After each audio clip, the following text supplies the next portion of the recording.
Metamorphosis by Franz Kafka. 1. One morning, as Gregor Samsa was waking up from anxious dreams, he discovered that in bed he had been changed into a monstrous, verminous bug.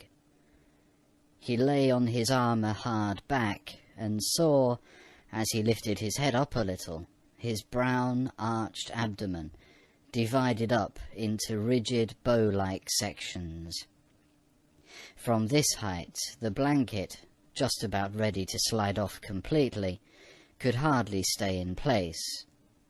His numerous legs, pitifully thin in comparison to the rest of his circumference, flickered helplessly before his eyes. "What's happened to me?" he thought. It was no dream. His room, a proper room for a human being, only somewhat too small, lay quietly between the 4 well-known walls. Above the table, on which an unpacked collection of sample cloth goods was spread out — Samsa was a travelling salesman — hung the picture which he had cut out of an illustrated magazine a little while ago, and set in a pretty gilt frame. It was a picture of a woman with a fur hat and a fur boa. She sat erect there, lifting up in the direction of the viewer a solid fur muff into which her entire forearm had disappeared. Gregor's glance then turned to the window. The dreary weather — the raindrops were falling audibly down on the metal window ledge — made him quite melancholy. "Why don't I keep sleeping for a little while longer, and forget all this foolishness?" he thought.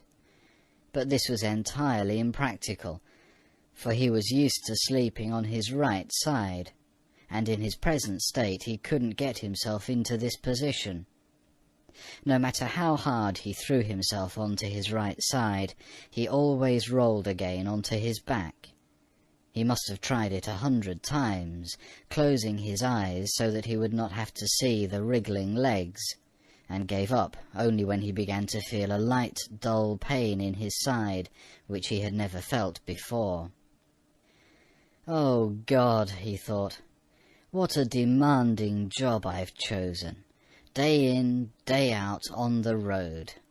The stresses of selling are much greater than the work going on at head office, and in addition to that, I have to cope with the problems of travelling, the worries about train connections, irregular bad food, temporary and constantly changing human relationships, which never come from the heart. To hell with it all." He felt a slight itching on the top of his abdomen.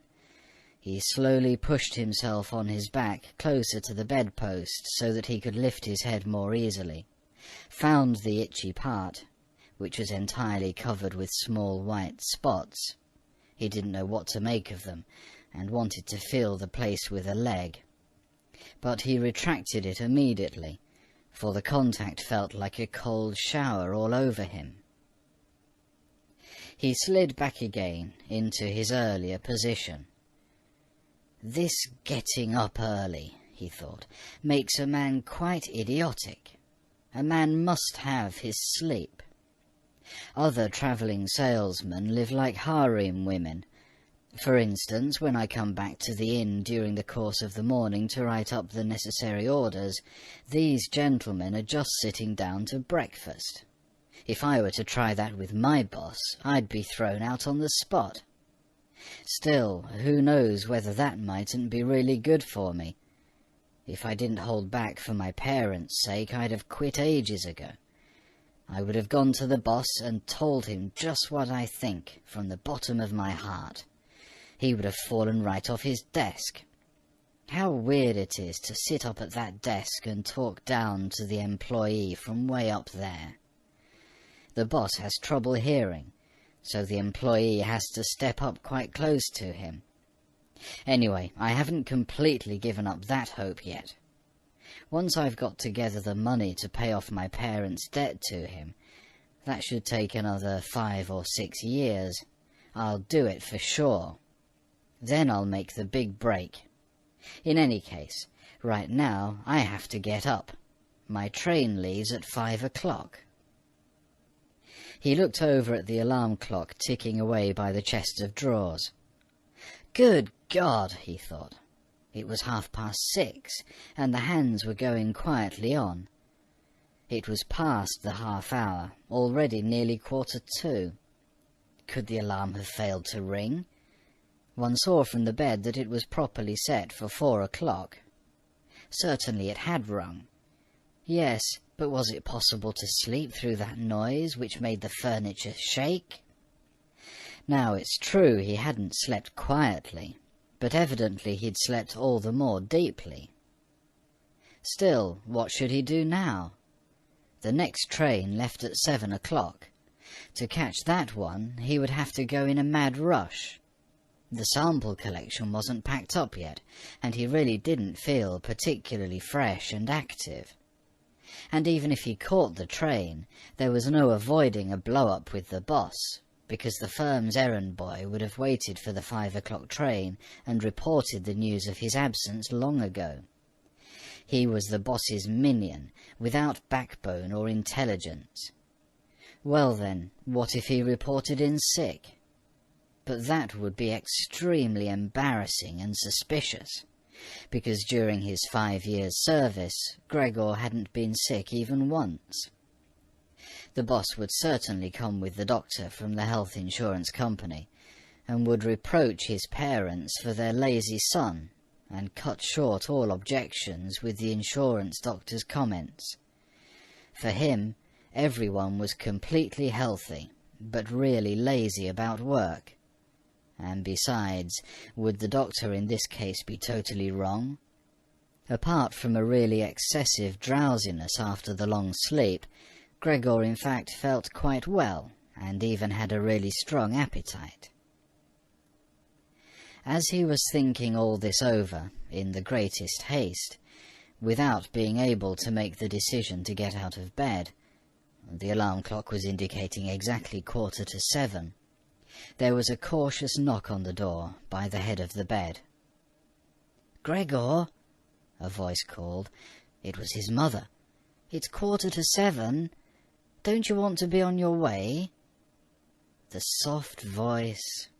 Gregor was startled when he heard his voice answering. It was clearly and unmistakably his earlier voice, but in it was intermingled, as if from below, an irrepressibly painful squeaking, which left the words positively distinct only in the first moment, and distorted them in the reverberation, so that one didn't know if one had heard correctly. Gregor wanted to answer in detail and explain everything, but in these circumstances he confined himself to saying, "Yes, yes, thank you, Mother. I'm getting up right away." Because of the wooden door, the change in Gregor's voice was not really noticeable outside, so his mother calmed down with this explanation and shuffled off. However, as a result of the short conversation, the other family members became aware that Gregor was unexpectedly still at home, and already his father was knocking on one side door, weakly but with his fist. "Gregor! Gregor!" he called out. "What's going on?" And after a short while he urged him on again in a deeper voice. "Gregor! Gregor!" At the other side door, however, his sister knocked lightly. "Gregor, are you all right? Do you need anything?" Gregor directed answers in both directions. "I'll be ready right away." He made an effort with the most careful articulation, and by inserting long pauses between the individual words, to remove everything remarkable from his voice. His father turned back to his breakfast. However, the sister whispered, "Gregor, open the door, I beg you." Gregor had no intention of opening the door, but congratulated himself on his precaution, acquired from travelling, of locking all doors during the night, even at home. First, he wanted to stand up quietly and undisturbed, get dressed, above all have breakfast, and only then consider further action, for, he noticed this clearly, by thinking things over in bed, he would not reach a reasonable conclusion. He remembered that he had already often felt a light pain or other in bed, perhaps the result of an awkward lying position, which later turned out to be purely imaginary when he stood up, and he was eager to see how his present fantasies would gradually dissipate. That the change in his voice was nothing other than the onset of a real chill, an occupational illness of commercial travellers, of that he had not the slightest doubt. It was very easy to throw aside the blanket. He needed only to push himself up a little, and it fell by itself. But to continue was difficult, particularly because he was so unusually wide. He needed arms and hands to push himself upright. Instead of these, however, he had only many small limbs, which were incessantly moving with very different motions, and which, in addition, he was unable to control. If he wanted to bend one of them, then it was the first to extend itself, and if he finally succeeded in doing what he wanted with this limb, in the meantime all the others, as if left free, moved around in an excessively painful agitation. "But I must not stay in bed uselessly," said Gregor to himself. At first he wanted to get out of bed with the lower part of his body, but this lower part, which, by the way, he'd not yet looked at, and which he also couldn't picture clearly, proved itself too difficult to move. The attempt went so slowly. When, having become almost frantic, he finally hurled himself forward with all his force, and without thinking, he chose his direction incorrectly, and he hit the lower bedpost hard. The violent pain he felt revealed to him that the lower part of his body was at the moment probably the most sensitive. Thus he tried to get his upper body out of the bed first, and turned his head carefully toward the edge of the bed. He managed to do this easily, and in spite of its width and weight, his body mass at last slowly followed the turning of his head. But as he finally raised his head outside the bed in the open air, he became anxious about moving forward any further in this manner, for if he allowed himself eventually to fall by this process, it would take a miracle to prevent his head from getting injured, and at all costs he must not lose consciousness right now. He preferred to remain in bed. However, after a similar effort, while he lay there again, sighing as before, and once again saw his small limbs fighting one another, if anything worse than earlier, and didn't see any chance of imposing quiet and order on this arbitrary movement, he told himself again that he couldn't possibly remain in bed, and that it might be the most reasonable thing to sacrifice everything, if there was even the slightest hope of getting himself out of bed in the process. At the same moment, however, he didn't forget to remind himself from time to time of the fact that calm, indeed the calmest, reflection might be better than the most confused decisions. At such moments, he directed his gaze as precisely as he could toward the window, but unfortunately there was little confident cheer to be had from a glance at the morning mist, which concealed even the other side of the narrow street. "It's already 7 o'clock, he told himself, at the latest striking of the alarm clock. Already 7 o'clock, and still such a fog. and for a little while longer he lay quietly, with weak breathing, as if perhaps waiting for normal and natural conditions to re-emerge out of the complete stillness. But then he said to himself, "Before it strikes 7:15, whatever happens, I must be completely out of bed. Besides, by then someone from the office will arrive to inquire about me, because the office will open before 7 o'clock."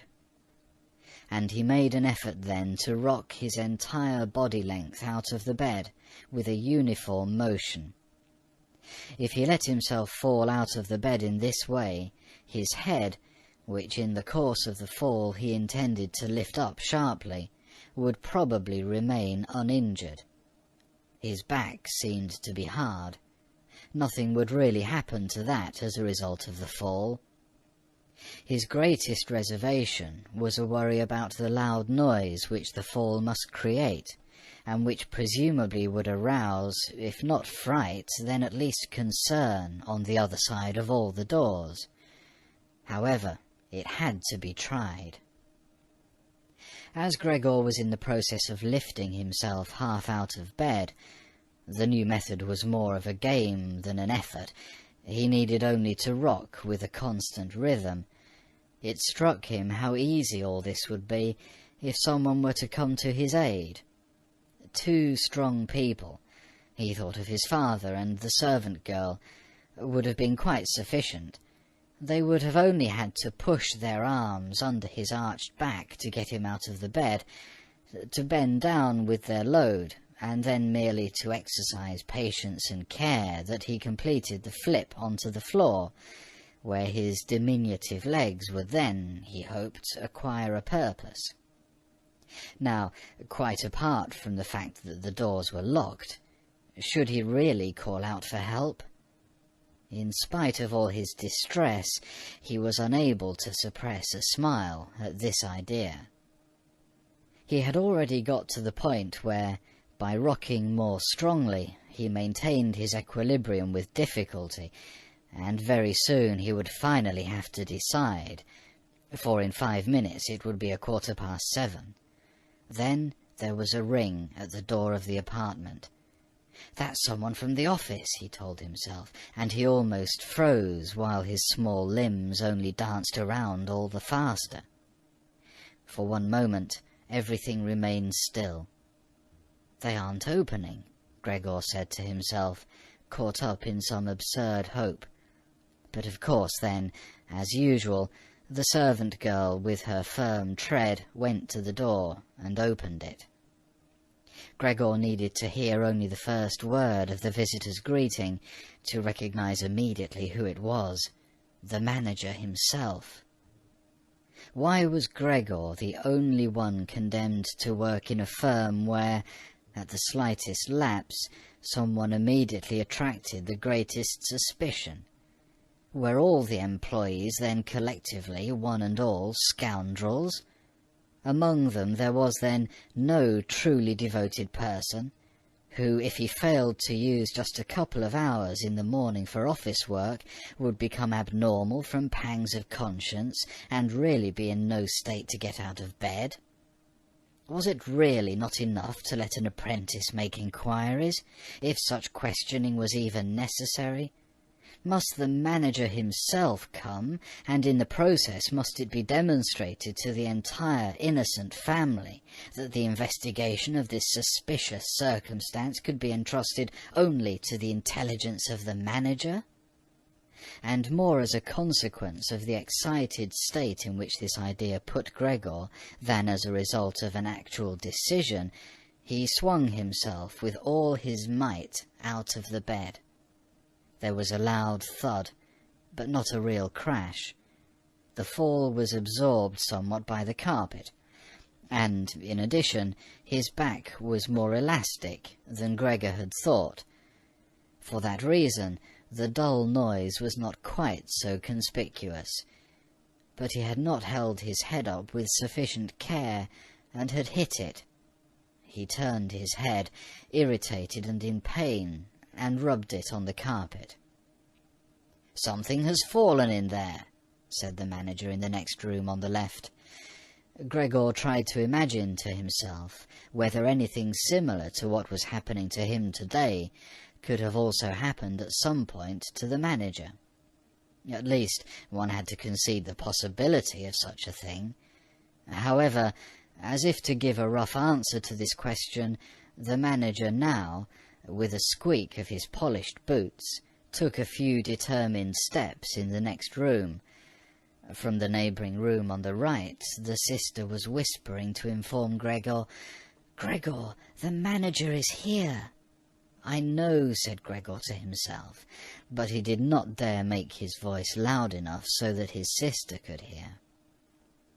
"Gregor," his father now said from the neighbouring room on the left, "Mr. Manager has come and is asking why you have not left on the early train. We don't know what we should tell him. Besides, he also wants to speak to you personally. So please open the door. He will be good enough to forgive the mess in your room." In the middle of all this, the manager called out in a friendly way, "Good morning, Mr. Samsa."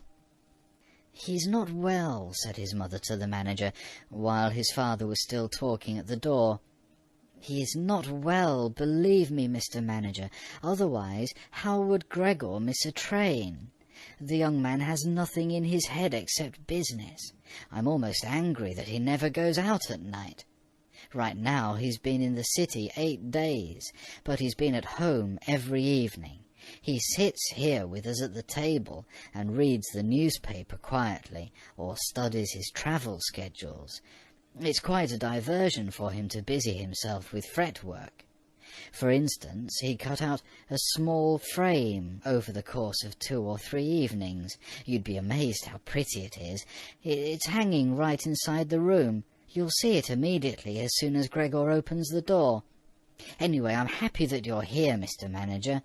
By ourselves we would never have made Gregor open the door. He's so stubborn, and he's certainly not well, although he denied that this morning." "I'm coming right away," said Gregor, slowly and deliberately, and didn't move so as not to lose one word of the conversation. "My dear lady, I cannot explain it to myself in any other way," said the manager. "I hope it is nothing serious. On the other hand, I must also say that we business people, luckily or unluckily, however one looks at it, very often simply have to overcome a slight indisposition for business reasons." "So can Mr. Manager come in to see you now?" asked his father impatiently, and knocked once again on the door. "No," said Gregor. In the neighbouring room on the left, a painful stillness descended. In the neighbouring room on the right, the sister began to sob. Why didn't his sister go to the others? She'd probably just got up out of bed now, and hadn't even started to get dressed yet. Then why was she crying? Because he wasn't getting up and wasn't letting the manager in? Because he was in danger of losing his position, and because then his boss would badger his parents once again with the old demands? Those were probably unnecessary worries right now.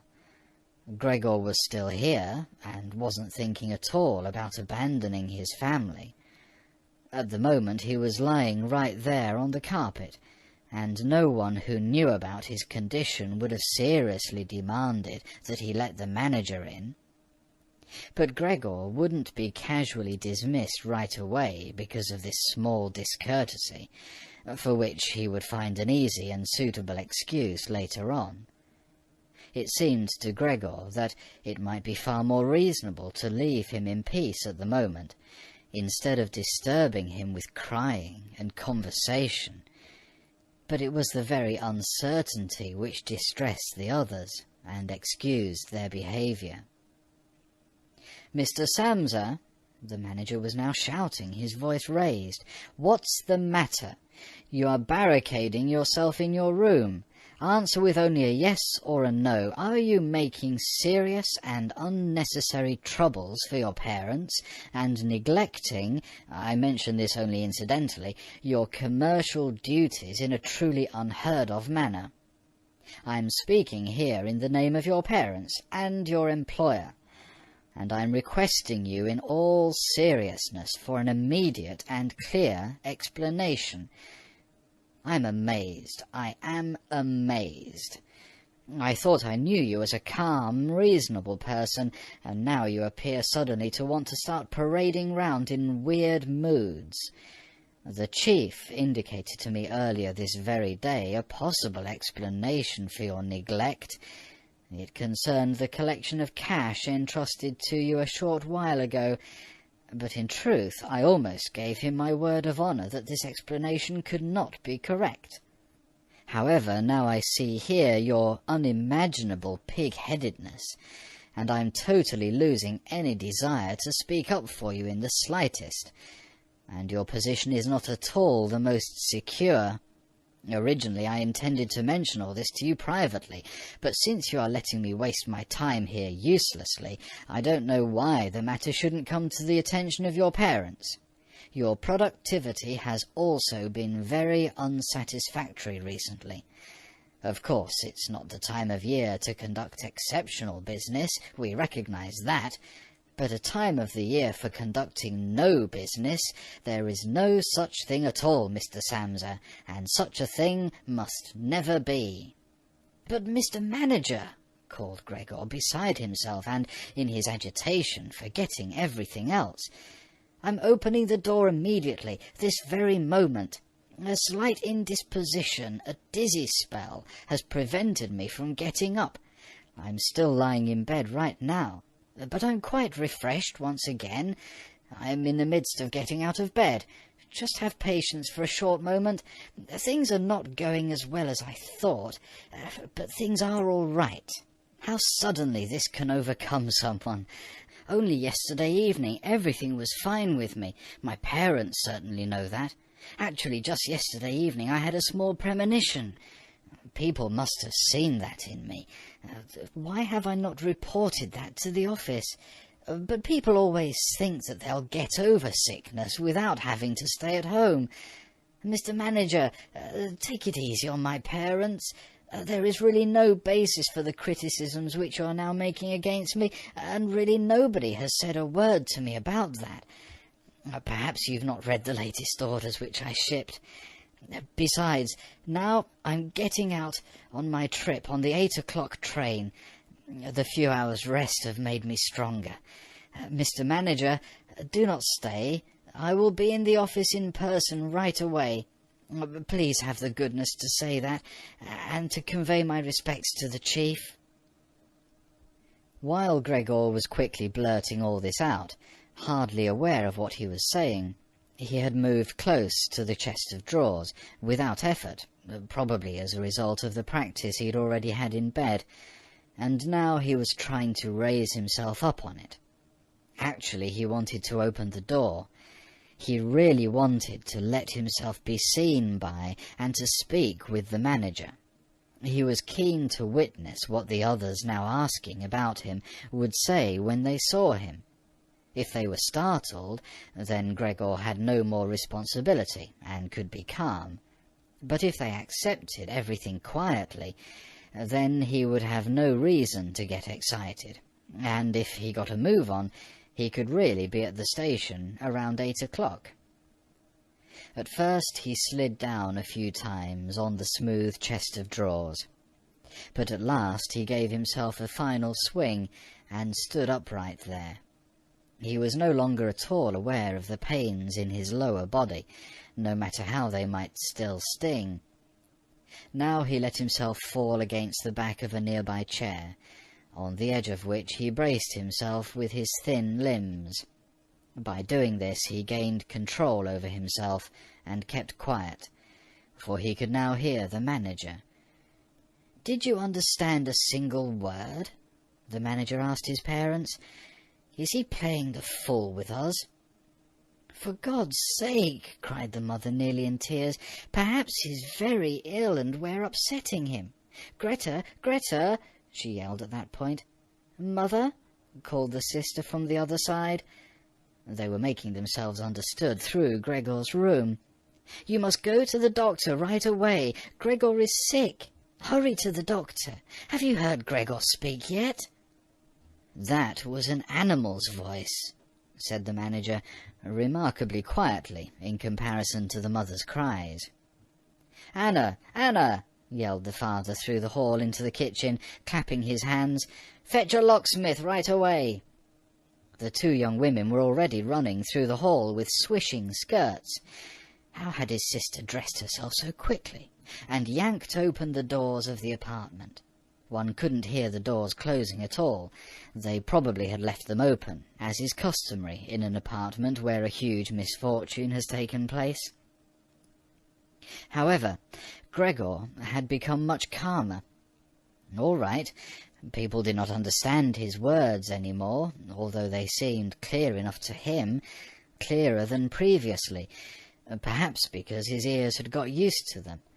But at least people now thought that things were not all right with him, and were prepared to help him. The confidence and assurance with which the first arrangements had been carried out made him feel good. He felt himself included once again in the circle of humanity, and was expecting from both the doctor and the locksmith, without differentiating between them with any real precision, splendid and surprising results. In order to get as clear a voice as possible for the critical conversation which was imminent, he coughed a little, and certainly took the trouble to do this in a really subdued way, since it was possible that even this noise sounded something different from a human cough. He no longer trusted himself to decide any more. Meanwhile, in the next room it had become really quiet. Perhaps his parents were sitting with the manager at the table, whispering. Perhaps they were all leaning against the door, listening.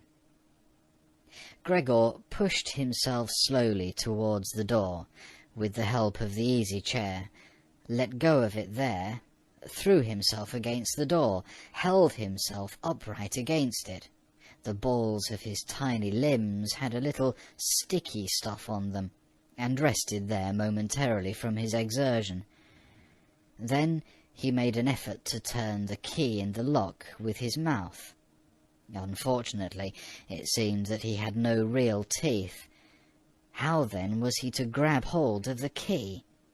But to make up for that, his jaws were naturally very strong.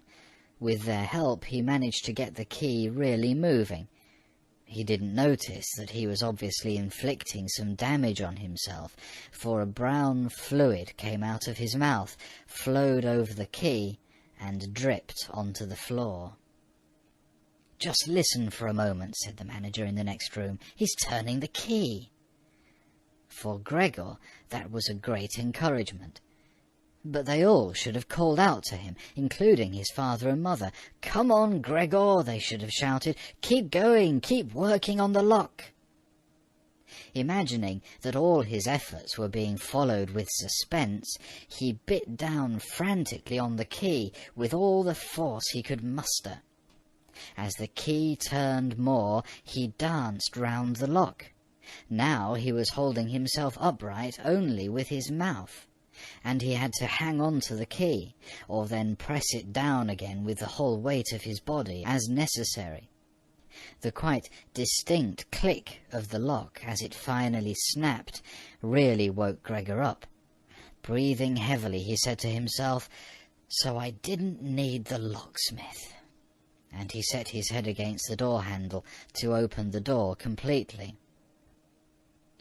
Because he had to open the door in this way, it was already open very wide, without him yet being really visible. He first had to turn himself slowly round the edge of the door, very carefully, of course, if he didn't want to fall awkwardly on his back right at the entrance into the room. He was still preoccupied with this difficult movement, and had no time to pay attention to anything else, when he heard the manager exclaim aloud, "Oh!" It sounded like the wind whistling, and now he saw him, nearest to the door, pressing his hand against his open mouth and moving slowly back, as if an invisible, constant force were pushing him away. His mother, in spite of the presence of the manager, she was standing here with her hair sticking up on end, still a mess from the night, was looking at his father with her hands clasped. She then went 2 steps towards Gregor, and collapsed right in the middle of her skirts, which were spread out all around her, her face sunk on her breast, completely concealed. His father clenched his fist with a hostile expression, as if he wished to push Gregor back into his room, then looked uncertainly round the living room, covered his eyes with his hands, and cried so that his mighty breast shook. At this point, Gregor did not take 1 step into the room, but leaned his body from the inside against the firmly bolted wing of the door, so that only half his body was visible, as well as his head tilted sideways, with which he peeped over at the others. Meanwhile it had become much brighter. Standing out clearly from the other side of the street was a part of the endless grey-black house situated opposite. It was a hospital, with its severe, regular windows breaking up the facade. The rain was still coming down, but only in large individual drops, visibly and firmly thrown down one by one onto the ground. The breakfast dishes were standing piled around on the table, because for his father breakfast was the most important mealtime in the day, which he prolonged for hours by reading various newspapers. Directly across, on the opposite wall, hung a photograph of Gregor from the time of his military service. It was a picture of him as a lieutenant, as he, smiling and worry-free, with his hand on his sword, demanded respect for his bearing and uniform. The door to the hall was ajar, and since the door to the apartment was also open, one could see out into the landing of the apartment and the start of the staircase going down. "Now," said Gregor, well aware that he was the only one who'd kept his composure, "I'll get dressed right away, pack up the collection of samples, and set off. You'll allow me to set out on my way, will you not? You see, Mr. Manager, I'm not pig-headed, and I'm happy to work. Travelling is exhausting, but I couldn't live without it. Where are you going, Mr. Manager? To the office, really? Will you report everything truthfully?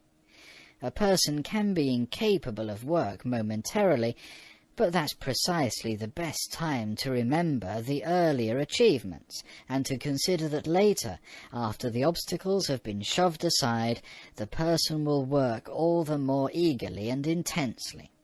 I'm really so indebted to Mr. Chief, you know that perfectly well. On the other hand, I am concerned about my parents and my sister. I'm in a fix, but I'll work myself out of it again. Don't make things more difficult for me than they already are. Speak up on my behalf in the office. People don't like travelling salesmen, I know that. People think they earn pots of money and thus lead a fine life. People don't even have any special reason to think through this judgment more clearly.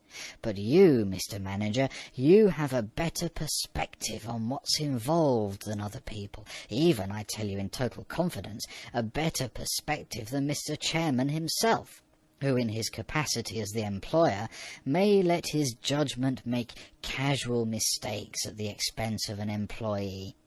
You also know well enough that the travelling salesman who is outside the office almost the entire year can become so easily a victim of gossip, coincidences, and groundless complaints against which it's impossible for him to defend himself, since for the most part he doesn't hear about them at all, and only then, when he's exhausted after finishing a trip, and at home gets to feel in his own body the nasty consequences which can't be thoroughly explored back to their origins. "Mr. Manager, don't leave without speaking a word, telling me that you'll at least concede that I'm a little in the right." But at Gregor's first words, the manager had already turned away, and now he looked back at Gregor over his twitching shoulders with pursed lips. During Gregor's speech he was not still for a moment, but kept moving away towards the door, without taking his eyes off Gregor, but really gradually, as if there was a secret ban on leaving the room.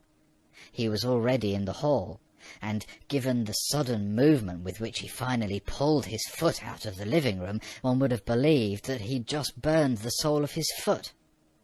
In the hall, however, he stretched his right hand out away from his body towards the staircase, as if some truly supernatural relief was waiting for him there. Gregor realized that he must not, under any circumstances, allow the manager to go away in this frame of mind, especially if his position in the firm was not to be placed in the greatest danger. His parents didn't understand all this very well.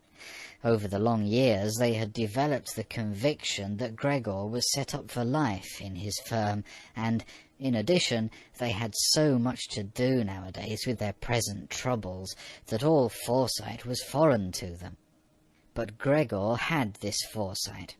The manager must be held back, calmed down, convinced, and finally won over.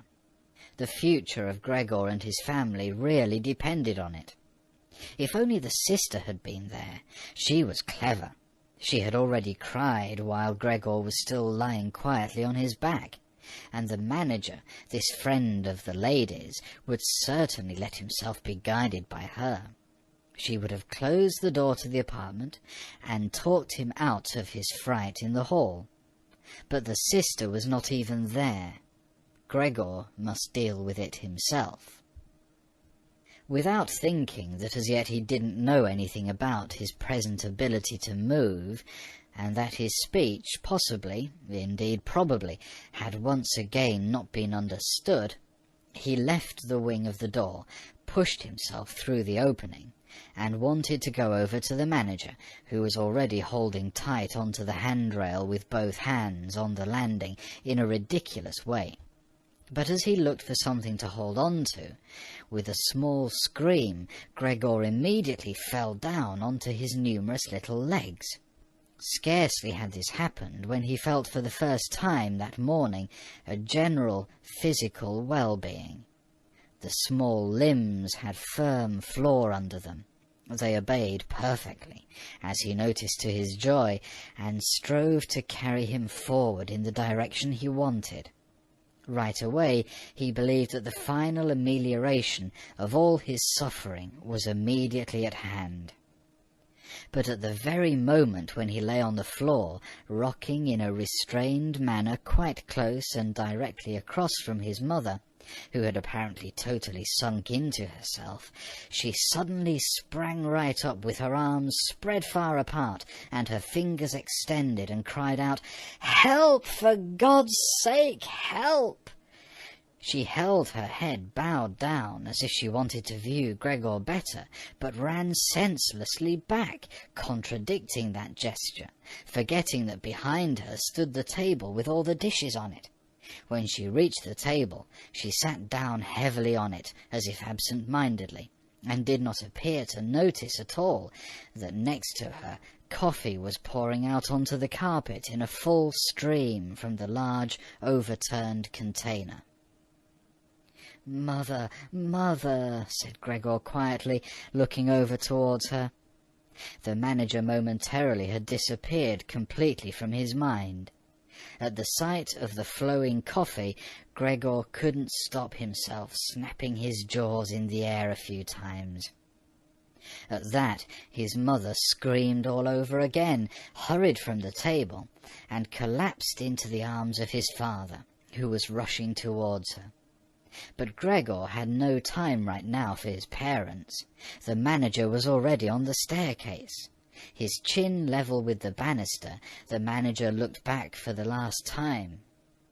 Gregor took an initial movement to catch up to him if possible, But the manager must have suspected something, because he made a leap down over a few stairs and disappeared, still shouting, "Huh!"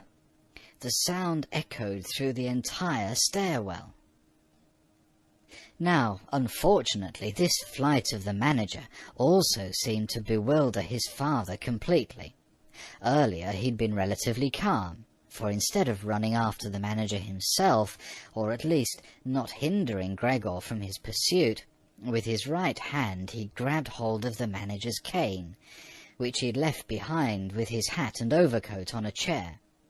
With his left hand his father picked up a large newspaper from the table, and stamping his feet on the floor, he set out to drive Gregor back into his room by waving the cane and the newspaper. No request of Gregor's was any use. No request would even be understood. No matter how willing he was to turn his head respectfully, his father just stomped all the harder with his feet.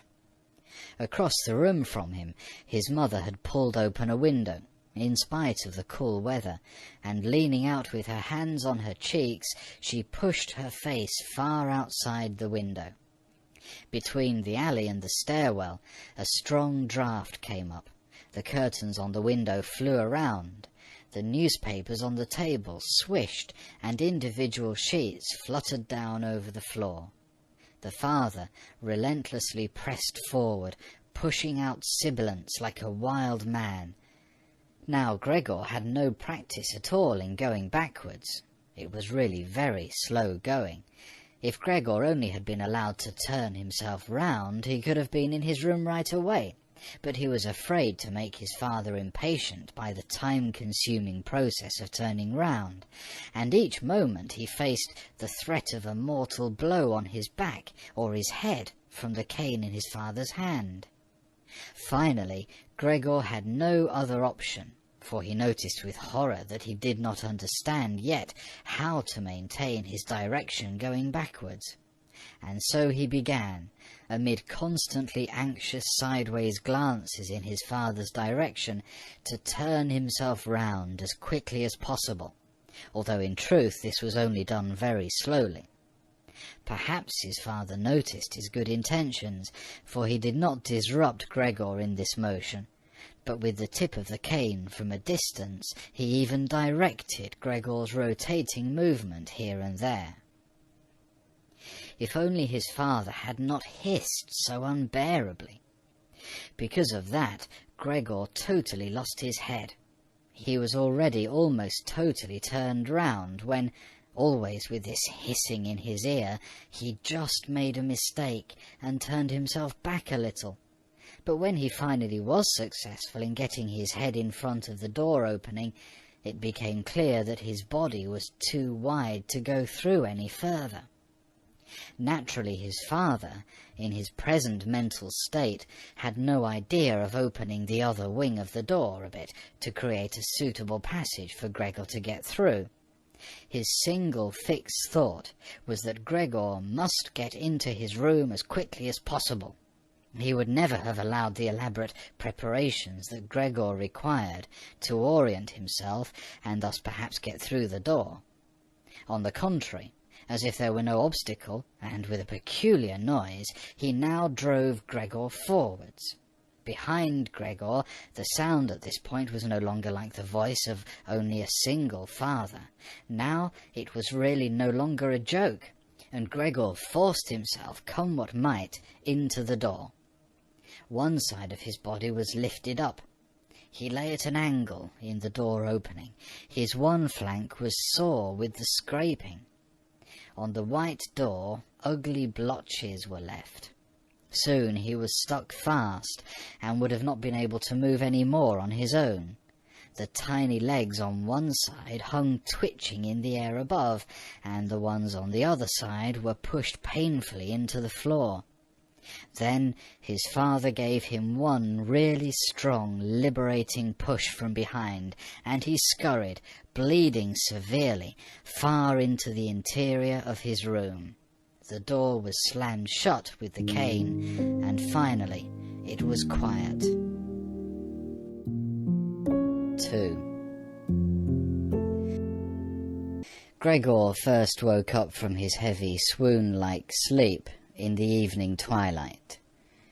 He would certainly have woken up soon afterwards without any disturbance, for he felt himself sufficiently rested and wide awake, although it appeared to him as if a hurried step and a cautious closing of the door to the hall had aroused him. Light from the electric street lamps lay pale here and there on the ceiling and on the higher parts of the furniture, but underneath, around Gregor, it was dark.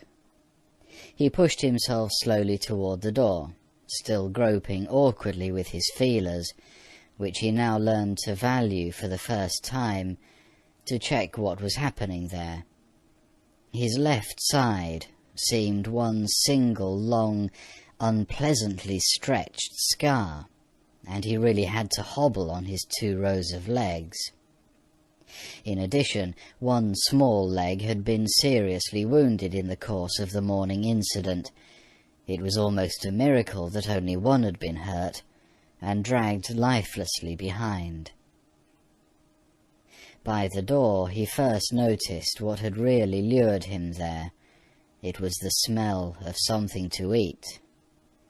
A bowl stood there, filled with sweetened milk, in which swam tiny pieces of white bread. He almost laughed with joy, for he now had a much greater hunger than in the morning, and he immediately dipped his head, almost up to and over his eyes, down into the milk. But he soon drew it back again in disappointment, not just because it was difficult for him to eat on account of his delicate left side.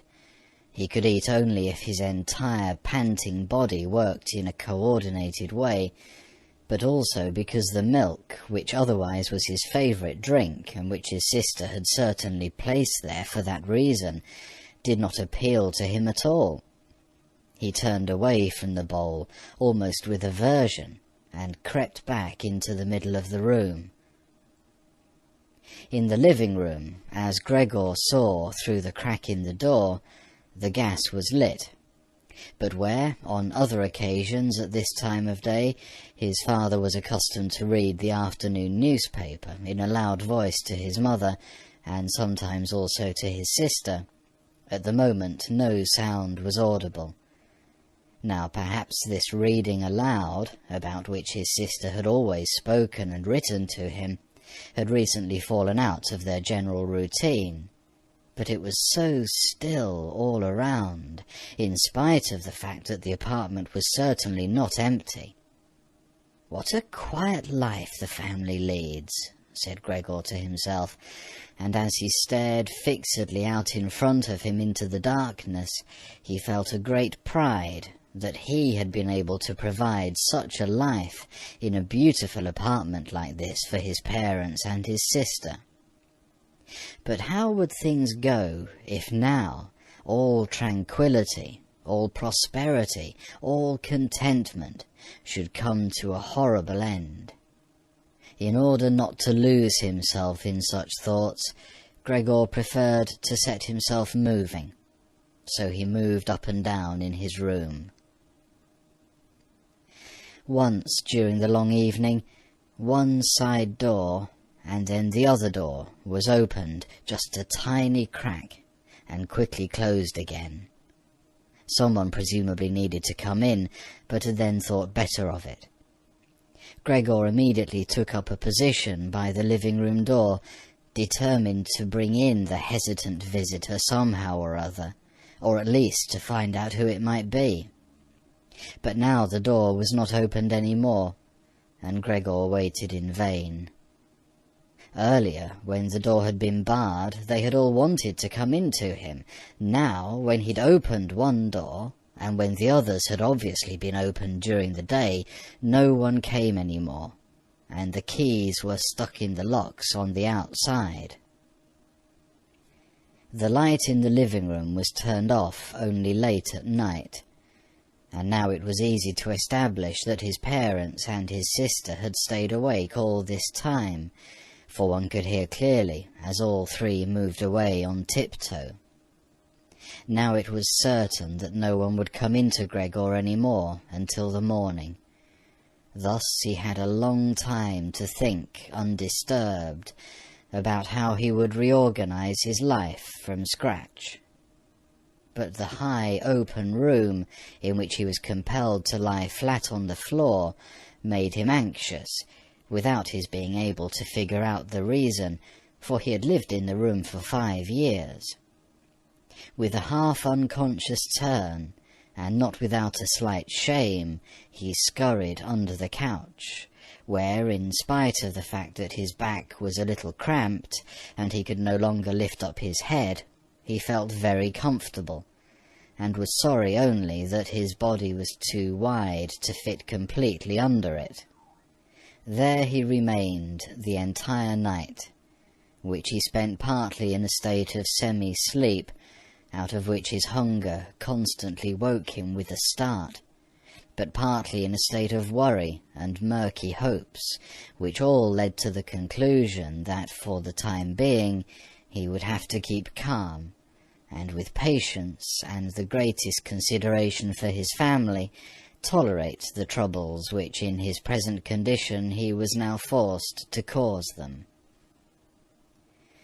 Already early in the morning, it was still almost night, Gregor had an opportunity to test the power of the decisions he had just made, for his sister, almost fully dressed, opened the door from the hall into his room, and looked eagerly inside. She did not find him immediately, but when she noticed him under the couch, God, he had to be somewhere or other, for he could hardly fly away. She got such a shock that, without being able to control herself, she slammed the door shut once again from the outside. However, as if she was sorry for her behaviour, she immediately opened the door again, and walked in on her tiptoes, as if she was in the presence of a serious invalid or a total stranger. Gregor had pushed his head forward, just to the edge of the couch, and was observing her. Would she really notice that he had left the milk standing, not indeed from any lack of hunger, and would she bring in something else to eat more suitable for him? If she did not do it on her own, he would sooner starve to death than call her attention to the fact, although he had a really powerful urge to move beyond the couch, throw himself at his sister's feet, and beg her for something or other good to eat. But his sister noticed right away, with astonishment, that the bowl was still full, with only a little milk spilled around it. She picked it up immediately, although not with her bare hands, but with a rag, and took it out of the room. Gregor was extremely curious what she would bring as a substitute, and he pictured to himself different ideas about it. But he never could have guessed what his sister, out of the goodness of her heart, in fact did. She brought him, to test his taste, an entire selection, all spread out on an old newspaper. There were old half-rotten vegetables, bones from the evening meal, covered in a white sauce which had almost solidified, some raisins and almonds, cheese which Gregor had declared inedible 2 days earlier, a slice of dry bread, and a slice of salted bread smeared with butter. In addition to all this, she put down a bowl, probably designated once and for all as Gregor's, into which she had poured some water. And out of her delicacy of feeling, since she knew that Gregor would not eat in front of her, she went away very quickly, and even turned the key in the lock so that Gregor would now observe that he could make himself as comfortable as he wished. Gregor's small limbs buzzed now that the time for eating had come. His wounds must in any case have already healed completely. He felt no handicap on that score. He was astonished at that, and thought about how more than a month ago he'd cut his finger slightly with a knife, and how this wound had hurt enough even the day before yesterday. Am I now going to be less sensitive, he thought, already sucking greedily on the cheese, which had strongly attracted him right away, more than all the other foods. Quickly, and with his eyes watering with satisfaction, he ate one after the other, the cheese, the vegetables, and the sauce.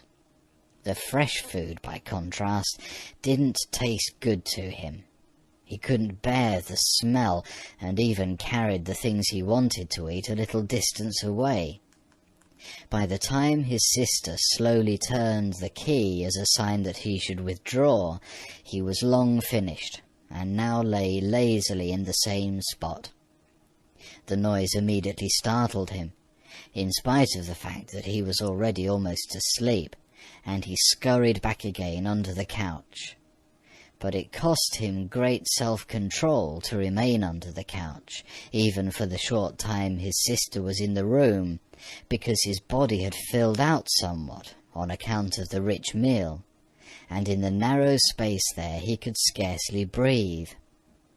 In the midst of minor attacks of asphyxiation, he looked at her with somewhat protruding eyes, as his unsuspecting sister swept up with a broom, not just the remnants, but even the foods which Gregor had not touched at all, as if these were also now useless, and as she dumped everything quickly into a bucket, which she closed with a wooden lid, and then carried all of it out of the room.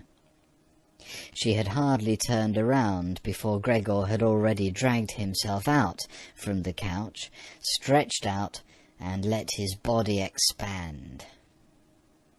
In this way, Gregor got his food every day, once in the morning when his parents and the servant girl were still asleep, and a second time after the common noon meal, for his parents were, as before, asleep then for a little while, and the servant girl was sent off by his sister on some errand or other. They certainly would not have wanted Gregor to starve to death, but perhaps they could not have endured finding out what he ate other than by hearsay. Perhaps his sister wanted to spare them what was possibly only a small grief, for they were really suffering quite enough already. What sorts of excuses people had used on that first morning to get the doctor and the locksmith out of the house, Gregor was completely unable to ascertain. Since they could not understand him, no one, not even his sister, thought that he might be able to understand others, and thus, when his sister was in her room, he had to be content with listening now and then to her sighs and invocations to the saints. Only later, when she had grown somewhat accustomed to everything, naturally there could never be any talk of her growing completely accustomed to it, Gregor sometimes caught a comment which was intended to be friendly, or could be interpreted as such. "Well, today it tasted good to him," she said, if Gregor had really cleaned up what he had to eat, whereas in the reverse situation, which gradually repeated itself more and more frequently, she used to say sadly, "Now everything has stopped again." But while Gregor could get no new information directly, he did hear a good deal from the room next door, and as soon as he heard voices, he scurried right away to the appropriate door and pressed his entire body against it. In the early days especially, there was no conversation which was not concerned with him in some way or another, even if only in secret. For 2 days, at all meal-times, discussions on that subject could be heard, on how people should now behave. But they also talked about the same subject in the times between meals, for there were always at least 2 family members at home, since no one really wanted to remain in the house alone, and people could not under any circumstances leave the apartment completely empty. In addition, on the very first day, the servant girl, it was not completely clear what and how much she knew about what had happened, on her knees had begged his mother to let her go immediately, and when she said goodbye about 15 minutes later, she thanked them for the dismissal, with tears in her eyes, as if she was receiving the greatest favour which people had shown her there. And, without anyone demanding it from her, she swore a fearful oath not to betray anyone, not even the slightest bit. Now his sister had to team up with his mother to do the cooking, although that didn't create much trouble because people were eating almost nothing. Again and again Gregor listened as one of them vainly invited another one to eat, and received no answer other than, "Thank you, I've had enough," or something like that. And perhaps they had stopped having anything to drink too. His sister often asked his father whether he wanted to have a beer, and gladly offered to fetch it herself. And when his father was silent, she said, in order to remove any reservations he might have, that she could send the caretaker's wife to get it. But then his father finally said a resounding no, and nothing more would be spoken about it. Already during the first day, his father laid out all the financial circumstances and prospects to his mother, and to his sister as well. From time to time he stood up from the table and pulled out of the small lockbox salvaged from his business, which had collapsed 5 years previously, some document or other, or some notebook. The sound was audible as he opened up the complicated lock, and after removing what he was looking for, locked it up again. These explanations by his father were, in part, the first enjoyable thing that Gregor had the chance to listen to since his imprisonment. He had thought that nothing at all was left over for his father from that business. At least his father had told him nothing to contradict that view, and Gregor in any case hadn't asked him about it.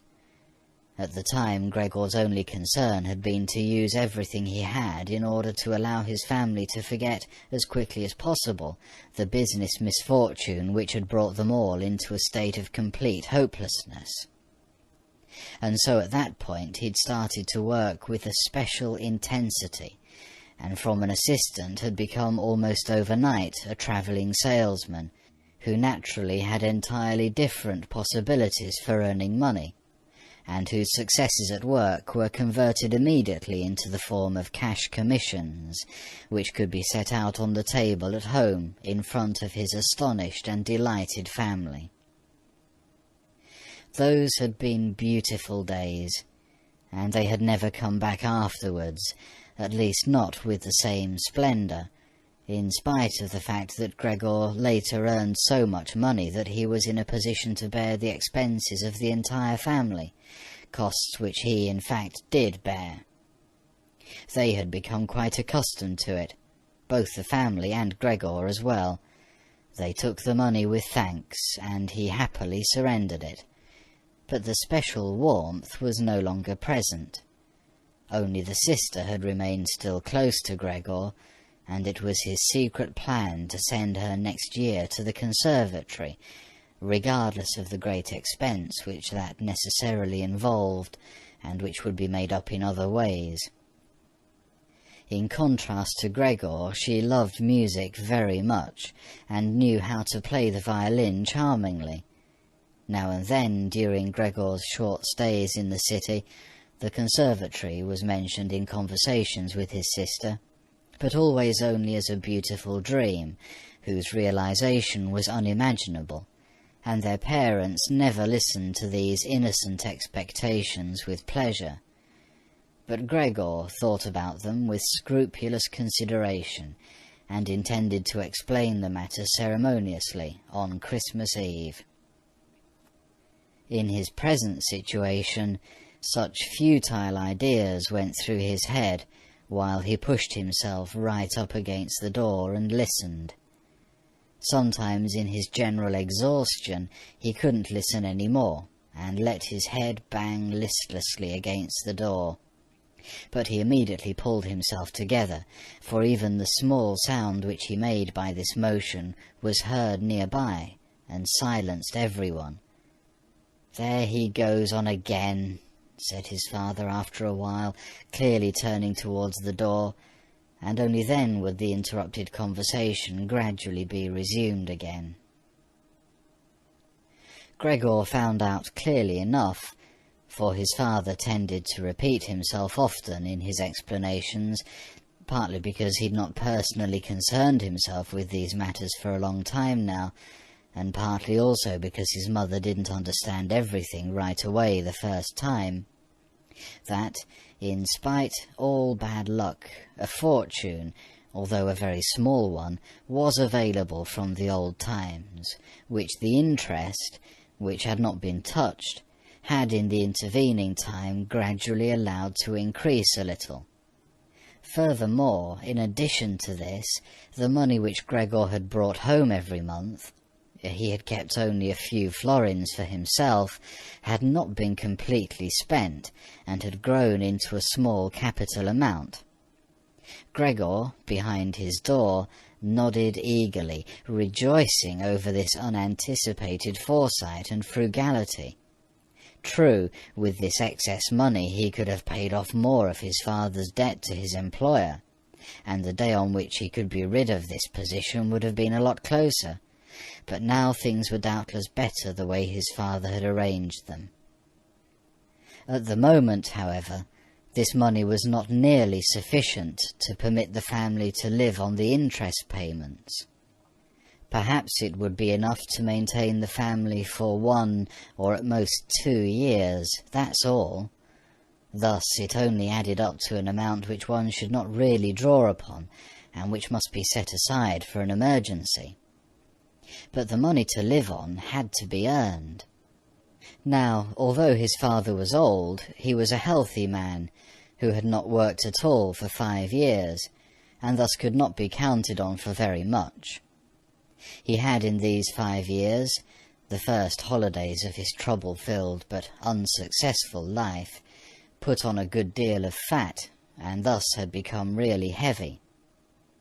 And should his old mother now perhaps work for money, a woman who suffered from asthma, for whom wandering through the apartment even now was a great strain, and who spent every second day on the sofa by the open window, labouring for breath? Should his sister earn money, a girl who was still a 17-year-old child, whose earlier lifestyle had been so very delightful that it had consisted of dressing herself nicely, sleeping in late, helping around the house, taking part in a few modest enjoyments, and, above all, playing the violin? When it came to talking about this need to earn money, at first Gregor went away from the door and threw himself on the cold leather sofa beside the door, for he was quite hot from shame and sorrow. Often he lay there all night long. He didn't sleep a moment, and just scratched on the leather for hours at a time. He undertook the very difficult task of shoving a chair over to the window. Then he crept up on the window-sill, and, braced on the chair, leaned against the window to look out, obviously with some memory or other of the satisfaction which that used to bring him in earlier times. Actually, from day to day he perceived things with less and less clarity, even those a short distance away. The hospital across the street, the all too frequent sight of which he had previously cursed, was not visible at all any more, and if he had not been precisely aware that he lived in the quiet but completely urban Charlotte Street, he could have believed that from his window he was peering out at a featureless wasteland, in which the grey heaven and the grey earth had merged and were indistinguishable. His attentive sister must have observed a couple of times that the chair stood by the window. Then, after cleaning up the room, each time she pushed the chair back right against the window, and from now on she even left the inner casement open. If Gregor had only been able to speak to his sister, and thank her for everything that she had to do for him, he would have tolerated her service more easily. As it was, he suffered under it. The sister admittedly sought to cover up the awkwardness of everything as much as possible, and as time went by she naturally got more successful at it. But with the passing of time, Gregor also came to understand everything more precisely. Even her entrance was terrible for him. As soon as she entered, she ran straight to the window, without taking the time to shut the door, in spite of the fact that she was otherwise very considerate in sparing anyone the sight of Gregor's room, and yanked the window open with eager hands, as if she was almost suffocating, and remained for a while by the window, breathing deeply, even when it was still so cold. With this running and noise she frightened Gregor twice every day. The entire time he trembled under the couch, and yet he knew very well that she would certainly have spared him gladly if it had only been possible to remain with the window closed in a room where Gregor lived. On one occasion, about 1 month had already gone by since Gregor's transformation, and there was now no particular reason any more for his sister to be startled at Gregor's appearance. She arrived a little earlier than usual, and came upon Gregor as he was still looking out the window, immobile and well positioned to frighten someone. It would not have come as a surprise to Gregor if she had not come in, since his position was preventing her from opening the window immediately. But she not only did not step inside, she even retreated and shut the door. A stranger really might have concluded from this that Gregor had been lying in wait for her and wanted to bite her. Of course, Gregor immediately concealed himself under the couch, but he had to wait until the noon meal before his sister returned, and she seemed much less calm than usual. From this he realized that his appearance was still constantly intolerable to her, and must remain intolerable in future, and that she really had to exert a lot of self-control not to run away from a glimpse of only the small part of his body which stuck out from under the couch. In order to spare her even this sight, one day he dragged the sheet on his back and onto the couch. This task took him 4 hours, and arranged it in such a way that he was now completely concealed, and his sister, even if she bent down, could not see him. If this sheet was not necessary, as far as she was concerned, then she could remove it, for it was clear enough that Gregor could not derive any pleasure from isolating himself so completely. But she left the sheet just as it was, and Gregor believed he even caught a look of gratitude when, on one occasion, he carefully lifted up the sheet a little with his head to check, as his sister took stock of the new arrangement. In the first 2 weeks his parents could not bring themselves to visit him, and he often heard how they fully acknowledged his sister's present work, whereas earlier they had often got annoyed at his sister because she had seemed to them a somewhat useless young woman.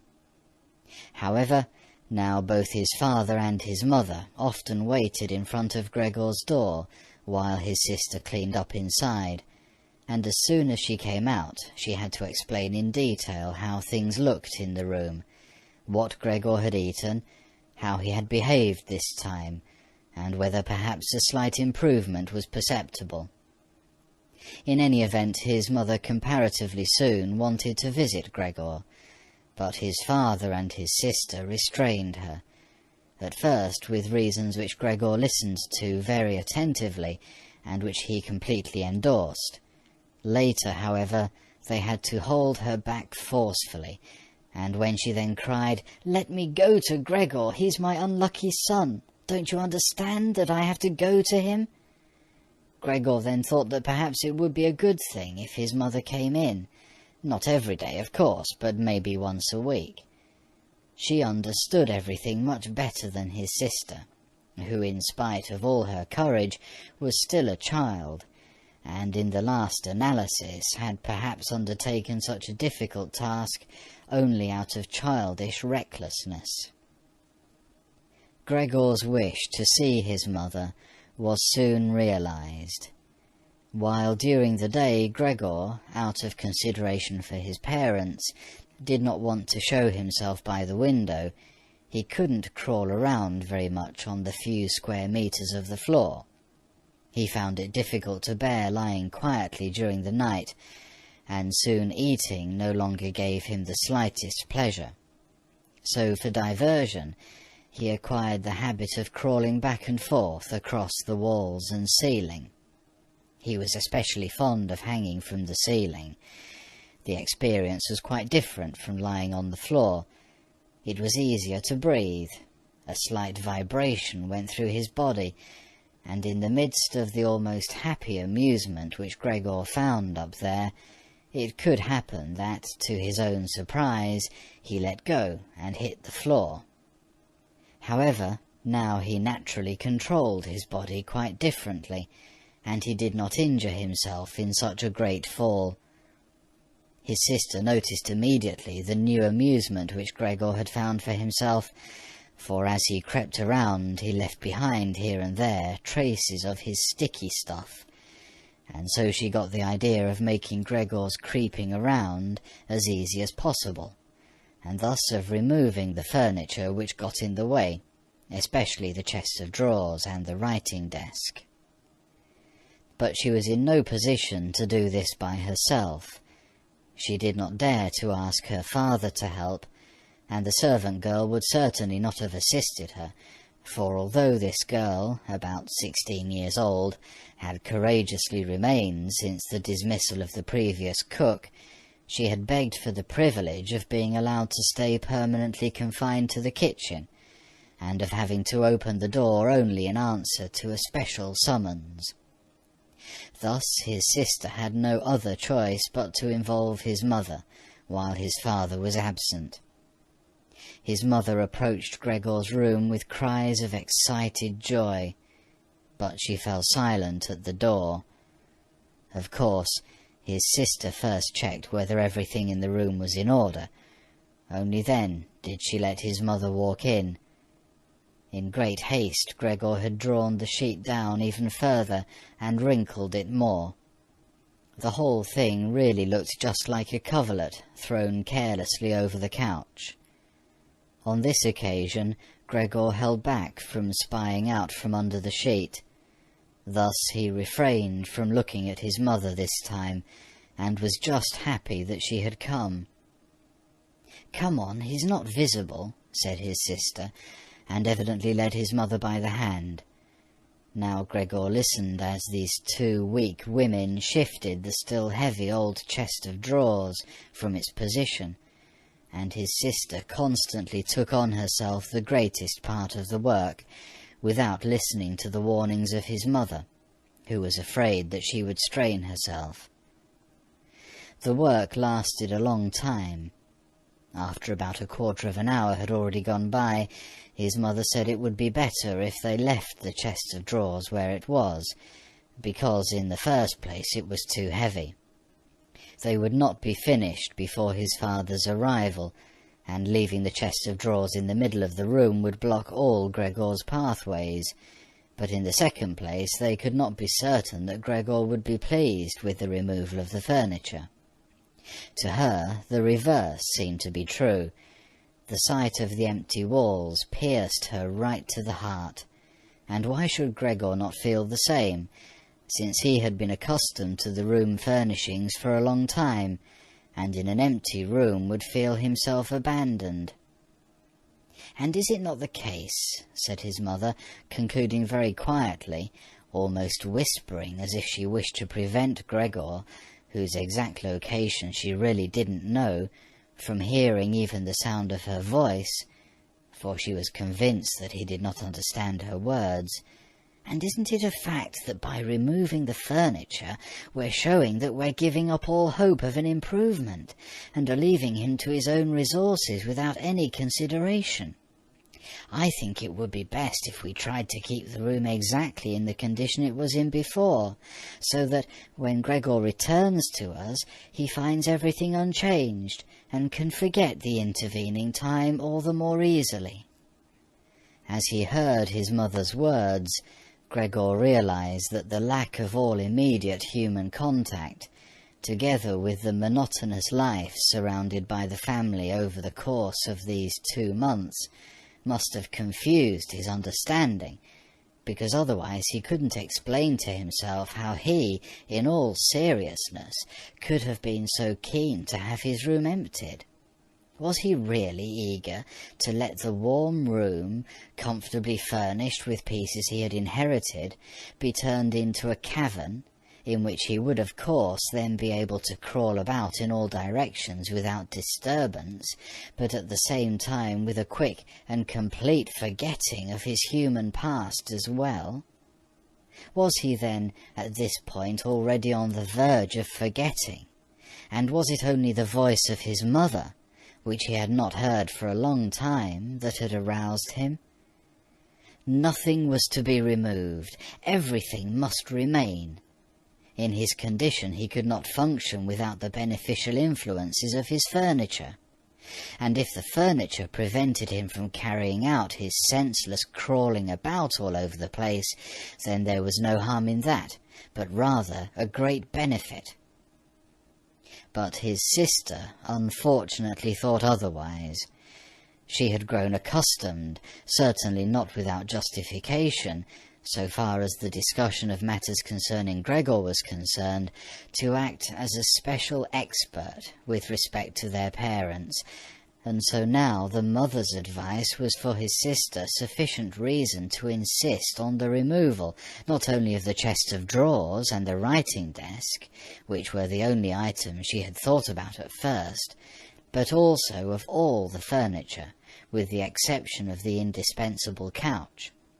Of course, it was not only childish defiance and her recent very unexpected and hard-won self-confidence which led her to this demand. She had also actually observed that Gregor needed a great deal of room to creep about. The furniture, on the other hand, as far as one could see, was not of the slightest use. But perhaps the enthusiastic sensibility of young women of her age also played a role.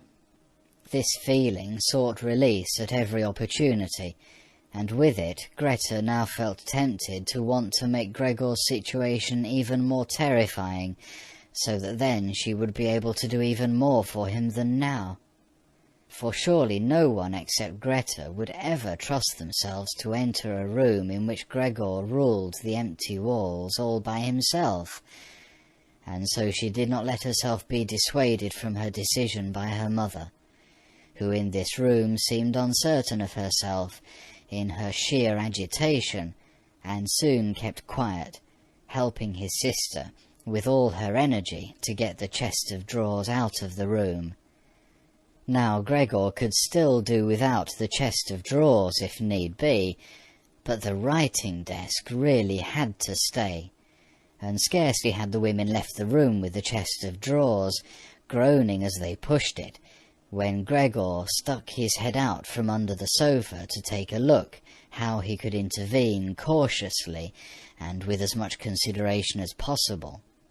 But unfortunately it was his mother who came back into the room first, while Greta had her arms wrapped around the chest of drawers in the next room, and was rocking it back and forth by herself, without moving it from its position. His mother was not used to the sight of Gregor. He could have made her ill, and so, frightened, Gregor scurried backwards right to the other side of the sofa, but he could no longer prevent the sheet from moving forward a little. That was enough to catch his mother's attention. She came to a halt, stood still for a moment, and then went back to Greta. Although Gregor kept repeating to himself over and over that really nothing unusual was going on, that only a few pieces of furniture were being rearranged, he soon had to admit to himself that the movements of the women to and fro, their quiet conversations, and the scratching of the furniture on the floor affected him like a great swollen commotion on all sides, and so firmly was he pulling in his head and legs and pressing his body to the floor, he had to tell himself unequivocally that he wouldn't be able to endure all this much longer.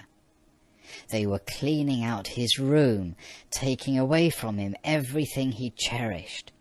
They had already dragged out the chest of drawers in which the fret-saw and other tools were kept, and they were now loosening the writing desk which was fixed tight to the floor, the desk on which he, as a business student, a school student, indeed even as an elementary school student, had written out his assignments.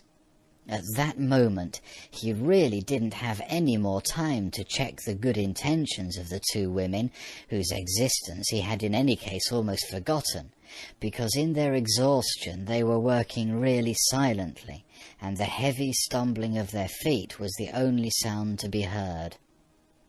And so he scuttled out. The women were just propping themselves up on the writing desk in the next room in order to take a breather. Changing the direction of his path 4 times, he really didn't know what he should rescue first.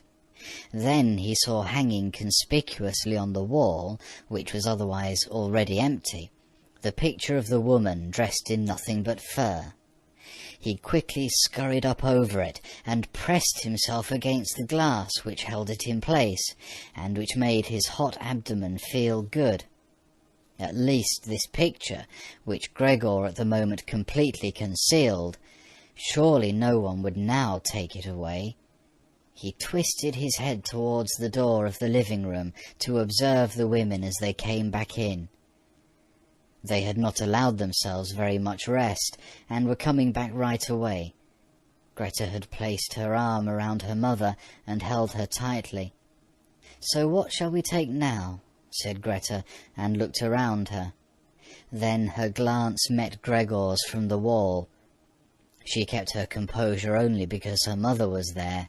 She bent her face towards her mother in order to prevent her from looking round, and said, although in a trembling voice and too quickly, "Come, wouldn't it be better to go back to the living room for just another moment?"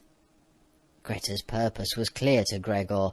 She wanted to bring his mother to a safe place, and then chase him down from the wall. Well, let her just try.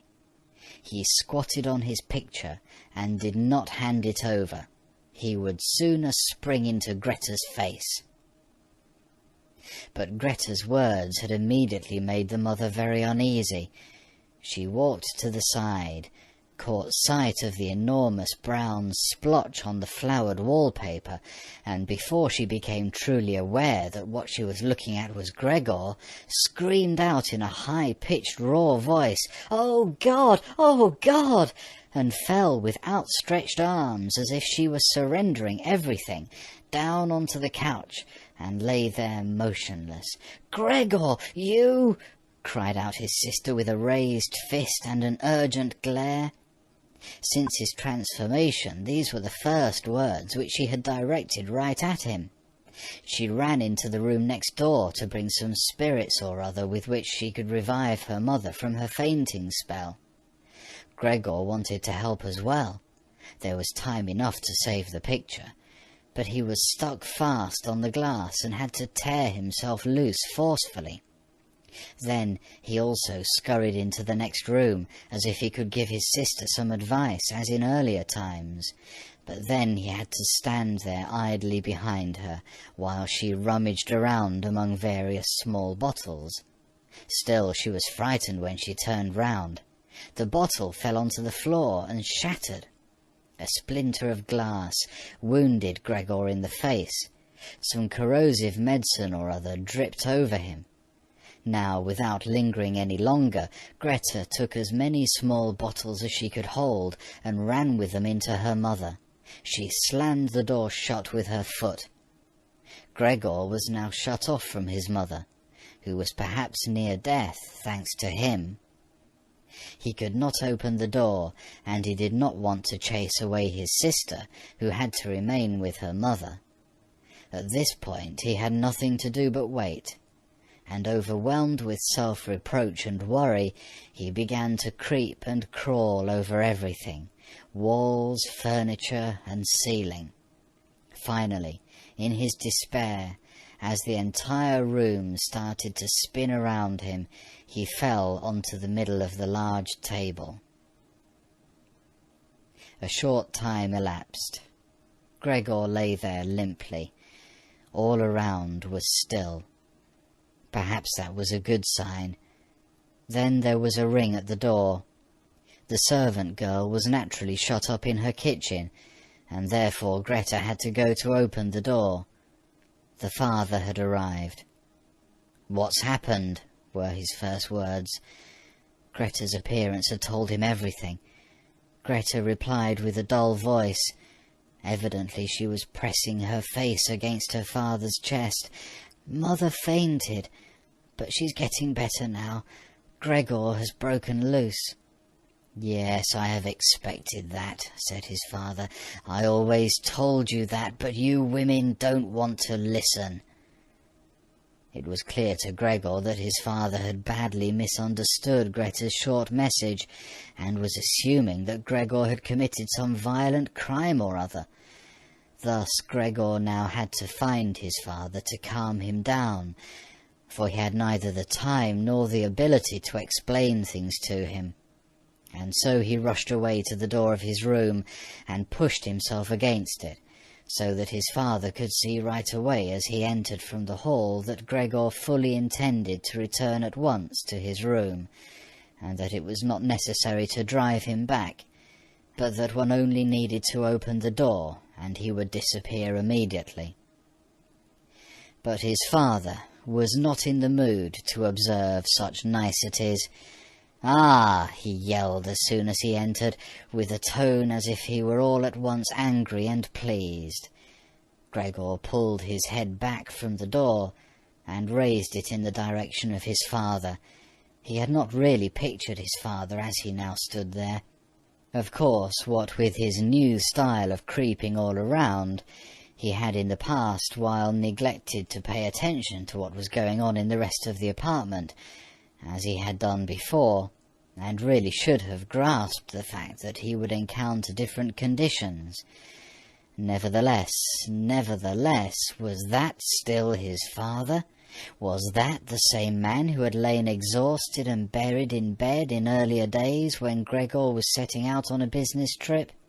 Who had received him on the evenings of his return in a sleeping gown and armchair, totally incapable of standing up?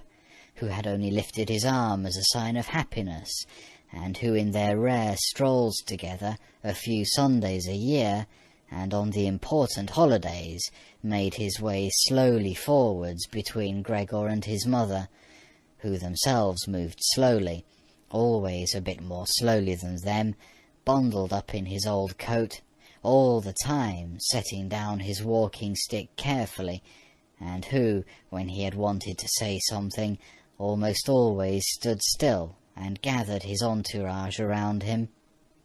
But now he was standing up really straight, dressed in a tight-fitting blue uniform with gold buttons, like the ones servants wear in a banking company. Above the high, stiff collar of his jacket, his firm double chin stuck out prominently. Beneath his bushy eyebrows, the glance of his black eyes was freshly penetrating and alert. His otherwise dishevelled white hair was combed down into a carefully exact, shining part. He threw his cap, on which a gold monogram, apparently the symbol of the bank, was affixed, in an arc across the entire room onto the sofa, and moved, throwing back the edge of the long coat of his uniform, with his hands in his trouser pockets and a grim face, right up to Gregor.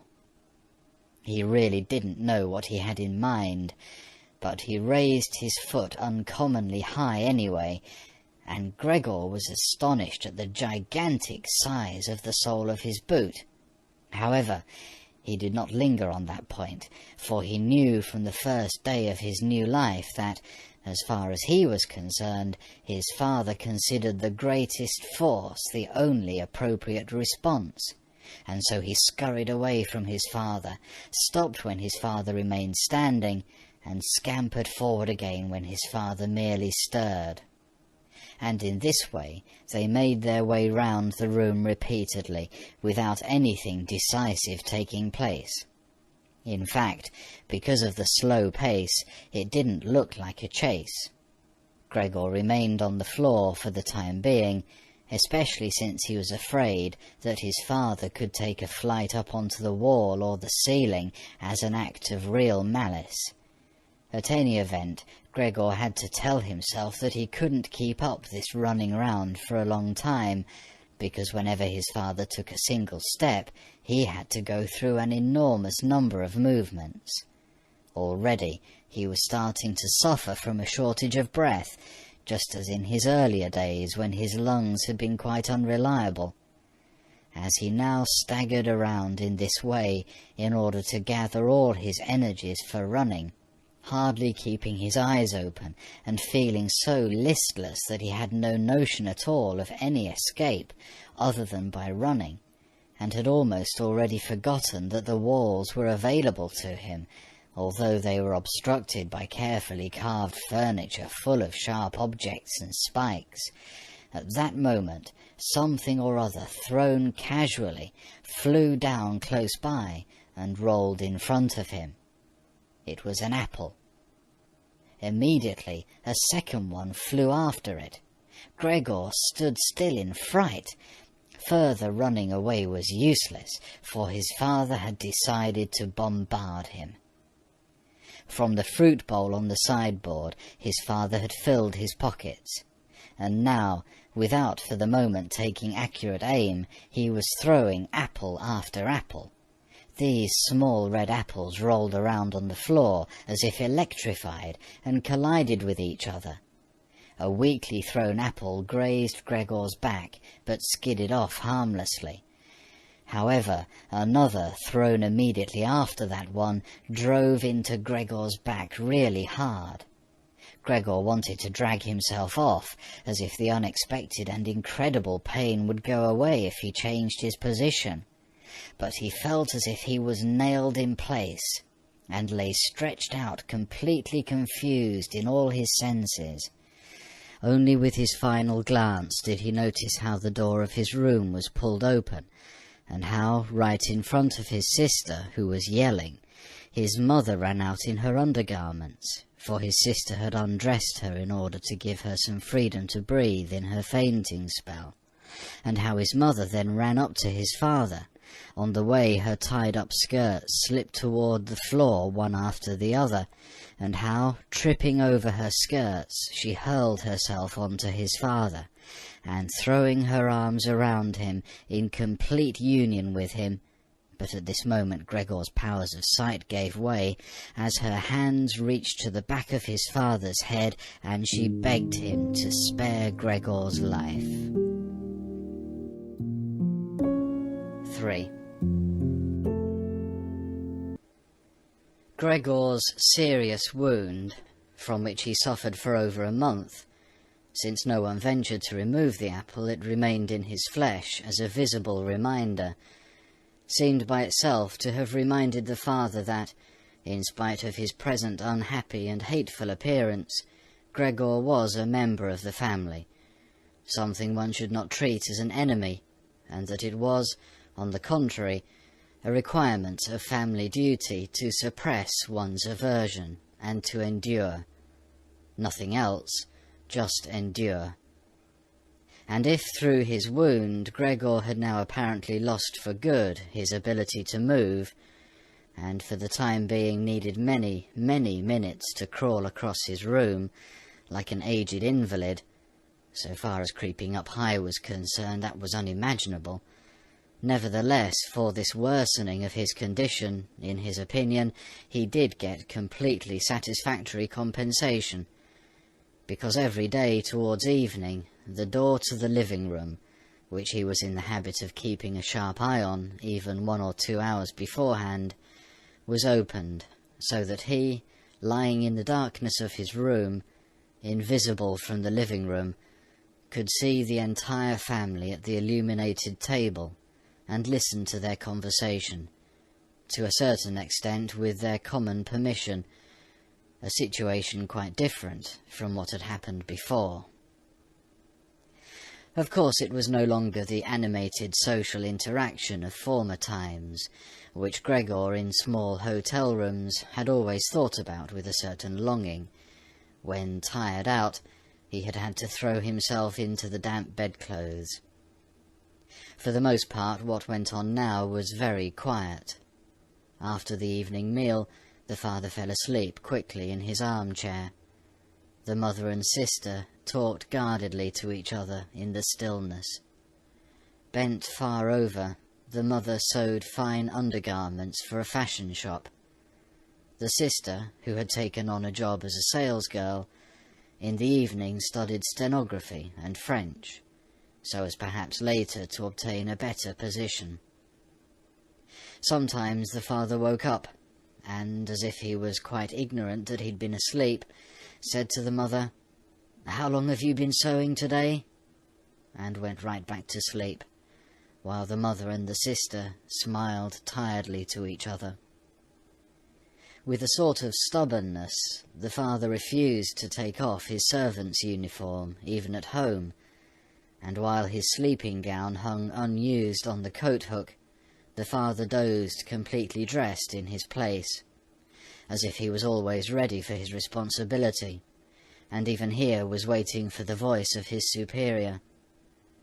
As a result, in spite of all the care of the mother and sister, his uniform, which even at the start was not new, grew dirty, and Gregor looked, often for the entire evening, at this clothing, with stains all over it, and with its gold buttons always polished, in which the old man, although very uncomfortable, slept peacefully nonetheless. As soon as the clock struck 10, the mother tried gently encouraging the father to wake up, and then persuading him to go to bed, on the ground that he couldn't get a proper sleep here, and that the father, who had to report for service at 6 o'clock, really needed a good sleep. But in his stubbornness, which had gripped him since he'd become a servant, he insisted always on staying even longer by the table, although he regularly fell asleep, and then could only be prevailed upon with the greatest difficulty to trade his chair for the bed. No matter how much the mother and sister might at that point work on him with small admonitions, for a quarter of an hour he would remain shaking his head slowly, eyes closed, without standing up. The mother would pull him by the sleeve and speak flattering words into his ear. The sister would leave her work to help her mother, but that would not have the desired effect on the father. He would settle himself even more deeply in his armchair. Only when the two women grabbed him under the armpits would he throw his eyes open, look back and forth at the mother and sister, and habitually say, "This is a life, this is the peace and quiet of my old age." And propped up by both women, he would heave himself up elaborately, as if for him it was the greatest obstacle, allow himself to be led to the door by the women, wave them away there, and proceed on his own from there, while the mother quickly threw down her sewing implements and the sister her pen in order to run after the father and help him some more. In this overworked and exhausted family, who had time to worry any longer about Gregor more than was absolutely necessary? The household was constantly getting smaller. The servant girl was now let go. A huge bony cleaning woman with white hair flying all over her head came in the morning and evening to do the heaviest work. The mother took care of everything else in addition to her considerable sewing work. It even happened that various pieces of family jewellery, which previously the mother and sister had been overjoyed to wear on social and festive occasions, were sold, as Gregor found out in the evening from the general discussion of the prices they had fetched. But the greatest complaint was always that they could not leave this apartment, which was too big for their present means, since it was impossible to imagine how Gregor might be moved. But Gregor fully recognized that it was not just consideration for him which was preventing a move, for he could have been transported easily in a sizable box with a few air holes. The main thing holding the family back from a change in living quarters was far more their complete hopelessness, and the idea that they had been struck by a misfortune like no one else in their entire circle of relatives and acquaintances.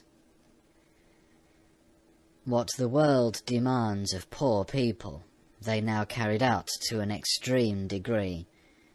The father bought breakfast to the petty officials at the bank. The mother sacrificed herself for the undergarments of strangers. The sister behind her desk was at the beck and call of customers.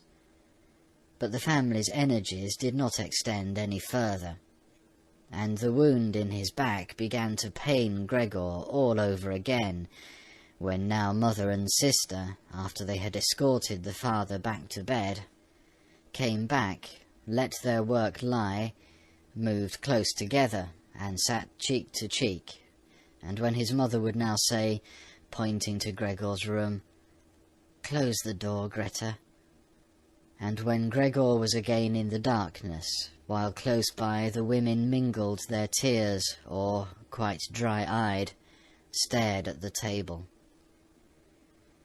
Gregor spent his nights and days with hardly any sleep. Sometimes he thought that the next time the door opened he would take over the family arrangements just as he had earlier. In his imagination appeared again, after a long time, his employer and supervisor, and the apprentices, the excessively spineless custodian, 2 or 3 friends from other businesses, a chambermaid from a hotel in the provinces, a loving, fleeting memory, a female cashier from a hat shop whom he had seriously but too slowly courted.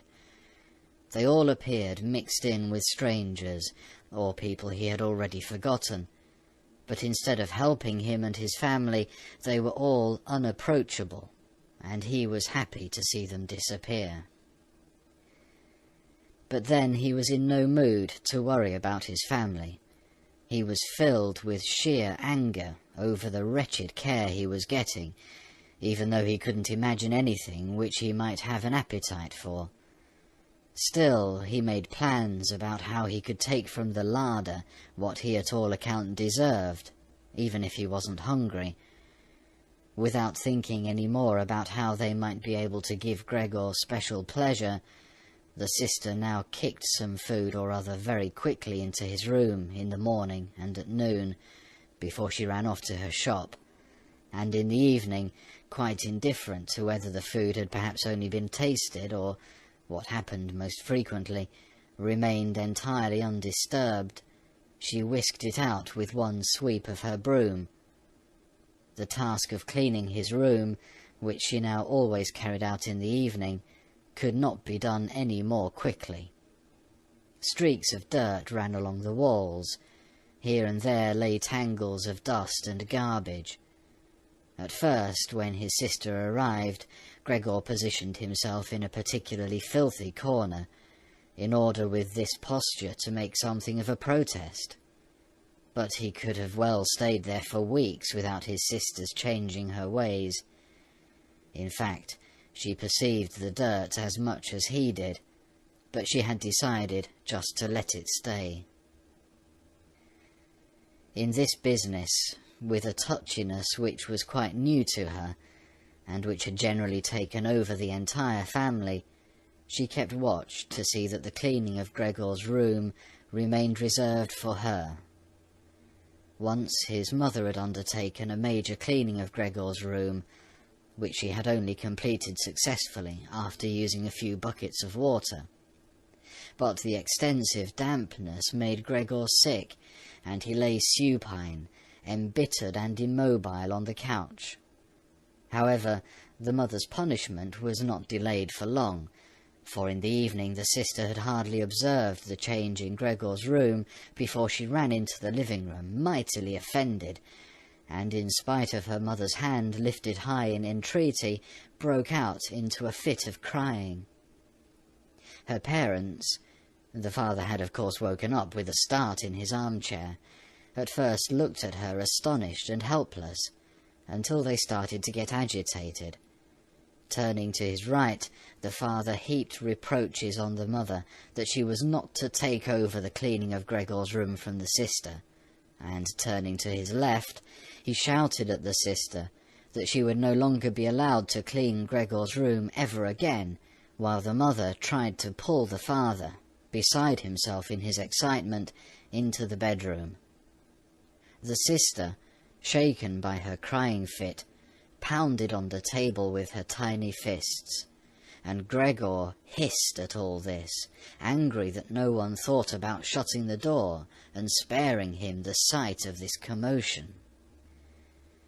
But even when the sister, exhausted from her daily work, had grown tired of caring for Gregor as she had before, even then the mother did not have to come at all on her behalf, and Gregor did not have to be neglected, for now the cleaning woman was there. This old widow, who in her long life must have managed to survive the worst with the help of her bony frame, had no real horror of Gregor. Without being in the least curious, she had once by chance opened Gregor's door. At the sight of Gregor, who, totally surprised, began to scamper here and there, although no one was chasing him, she remained standing with her hands folded across her stomach, staring at him. Since then she did not fail to open the door furtively, a little every morning and evening, to look in on Gregor. At first she also called him to her with words which she presumably thought were friendly, like, "Come here for a bit, old dung beetle," or "Hey, look at the old dung beetle." Addressed in such a manner, Gregor answered nothing, but remained motionless in his place, as if the door had not been opened at all. If only, instead of allowing this cleaning woman to disturb him uselessly whenever she felt like it, they had given her orders to clean up his room every day. One day, in the early morning, a hard downpour, perhaps already a sign of the coming spring, struck the window panes. When the cleaning woman started up once again with her usual conversation, Gregor was so bitter that he turned towards her as if for an attack, although slowly and weakly. But instead of being afraid of him, the cleaning woman merely lifted up a chair standing close by the door, and as she stood there with her mouth wide open, her intention was clear. She would close her mouth only when the chair in her hand had been thrown down on Gregor's back. "This goes on no further, all right?" she asked, as Gregor turned himself around again, and she placed the chair calmly back in the corner. Gregor ate hardly anything any more. Only when he chanced to move past the food which had been prepared did he, as a game, take a bit into his mouth, hold it there for hours, and generally spit it out again. At first he thought it might be his sadness over the condition of his room which kept him from eating, but he very soon became reconciled to the alterations in his room. People had grown accustomed to put into storage in his room things which they couldn't put anywhere else, and at this point there were many such things, now that they had rented one room of the apartment to 3 lodgers. These solemn gentlemen, all 3 had full beards, as Gregor once found out through a crack in the door, were meticulously intent on tidiness, not only in their own room, but, once they had now rented a room there, in the entire household, and particularly in the kitchen. They simply did not tolerate any useless or shoddy stuff. Moreover, for the most part, they had brought with them their own pieces of furniture. Thus, many items had become superfluous, and these were not really things one could sell, or things people wanted to throw out. All these items ended up in Gregor's room, even the box of ashes and the garbage pail from the kitchen. The cleaning woman, always in a hurry, simply flung anything that was momentarily useless into Gregor's room. Fortunately, Gregor generally saw only the relevant object and the hand which held it. The cleaning woman perhaps was intending, when time and opportunity allowed, to take the stuff out again, or to throw everything out all at once. But in fact the things remained lying there, wherever they had ended up at the first throw, unless Gregor squirmed his way through the accumulation of junk and moved it. At first he was forced to do this, because otherwise there was no room for him to creep around, but later he did it with a growing pleasure, although after such movements, tired to death and feeling wretched, he didn't budge for hours. Because the lodgers sometimes took their evening meal at home, in the common living room, the door to the living room stayed shut on many evenings. But Gregor had no trouble at all going without the open door. Already on many evenings when it was open, he had not availed himself of it, but, without the family noticing, was stretched out in the darkest corner of his room. However, once the cleaning woman had left the door to the living room slightly ajar, and it remained open even when the lodgers came in the evening and the lights were put on. They sat down at the head of the table, where in earlier days the mother, the father, and Gregor had eaten, unfolded their serviettes and picked up their knives and forks. The mother immediately appeared in the door with a dish of meat, and right behind her the sister, with a dish piled high with potatoes. The food gave off a lot of steam. The gentlemen lodgers bent over the plate set before them, as if they wanted to check it before eating, and in fact the one who sat in the middle, for the other two he seemed to serve as the authority, cut off a piece of meat still on the plate, obviously to establish whether it was sufficiently tender, and whether or not something should be shipped back to the kitchen. He was satisfied, and mother and sister, who had looked on in suspense, began to breathe easily and to smile. The family itself ate in the kitchen. In spite of that, before the father went into the kitchen, he came into the room, and with a single bow, cap in hand, made a tour of the table. The lodgers rose up collectively, and murmured something in their beards. Then, when they were alone, they ate almost in complete silence. It seemed odd to Gregor that, out of all the many different sorts of sounds of eating, what was always audible was their chewing teeth, as if by that Gregor should be shown that people needed their teeth to eat, and that nothing could be done even with the most handsome, toothless jawbone. "I really do have an appetite," Gregor said to himself sorrowfully, "but not for these things. How these lodgers stuff themselves, and I am dying." On this very evening, the violin sounded from the kitchen. Gregor didn't remember hearing it all through this period. The lodgers had already ended their night meal. The middle one had pulled out a newspaper and had given each of the other two a page, and they were now leaning back, reading and smoking. When the violin started playing, they became attentive, got up and went on tiptoe to the hall door, at which they remained standing pressed up against one another. They must have been audible from the kitchen, because the father called out, "Perhaps the gentlemen don't like the playing. It can be stopped at once." "On the contrary," stated the lodger in the middle, "might the young woman not come out into us and play in the room here, where it is really much more comfortable and cheerful?" "Oh, thank you," cried out the father, as if he were the one playing the violin. The men stepped back into the room and waited. Soon the father came with the music stand, the mother with the sheet music, and the sister with the violin. The sister calmly prepared everything for the recital. The parents, who had never previously rented a room, and therefore exaggerated their politeness to the lodgers, dared not sit on their own chairs. The father leaned against the door, his right hand stuck between two buttons of his buttoned-up uniform. The mother, however, accepted a chair offered by one lodger. Since she left the chair sit where the gentleman had chanced to put it, she sat to one side, in a corner. The sister began to play. The father and mother, one on each side, followed attentively the movements of her hands. Attracted by the playing, Gregor had ventured to advance a little further forward, and his head was already in the living-room. He scarcely wondered about the fact that recently he had had so little consideration for the others.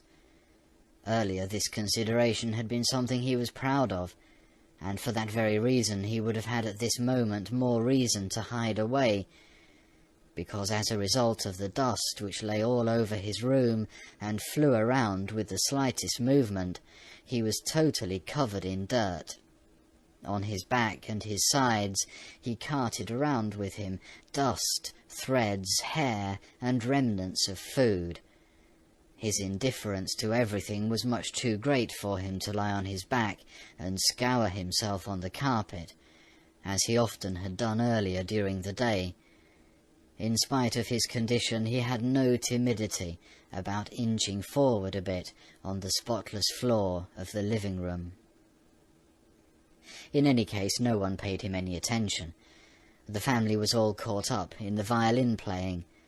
The lodgers, by contrast, who for the moment had placed themselves, hands in their trouser pockets, behind the music stand, much too close to the sister, so that they could all see the sheet music, something that must certainly bother the sister, soon drew back to the window, conversing in low voices with bowed heads, where they then remained, worriedly observed by the father.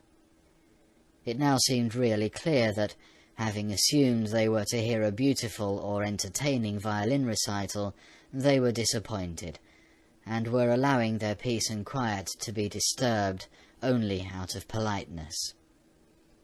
The way in which they all blew the smoke from their cigars out of their noses and mouths, in particular, led one to conclude that they were very irritated. And yet his sister was playing so beautifully. Her face was turned to the side. Her gaze followed the score intently and sadly.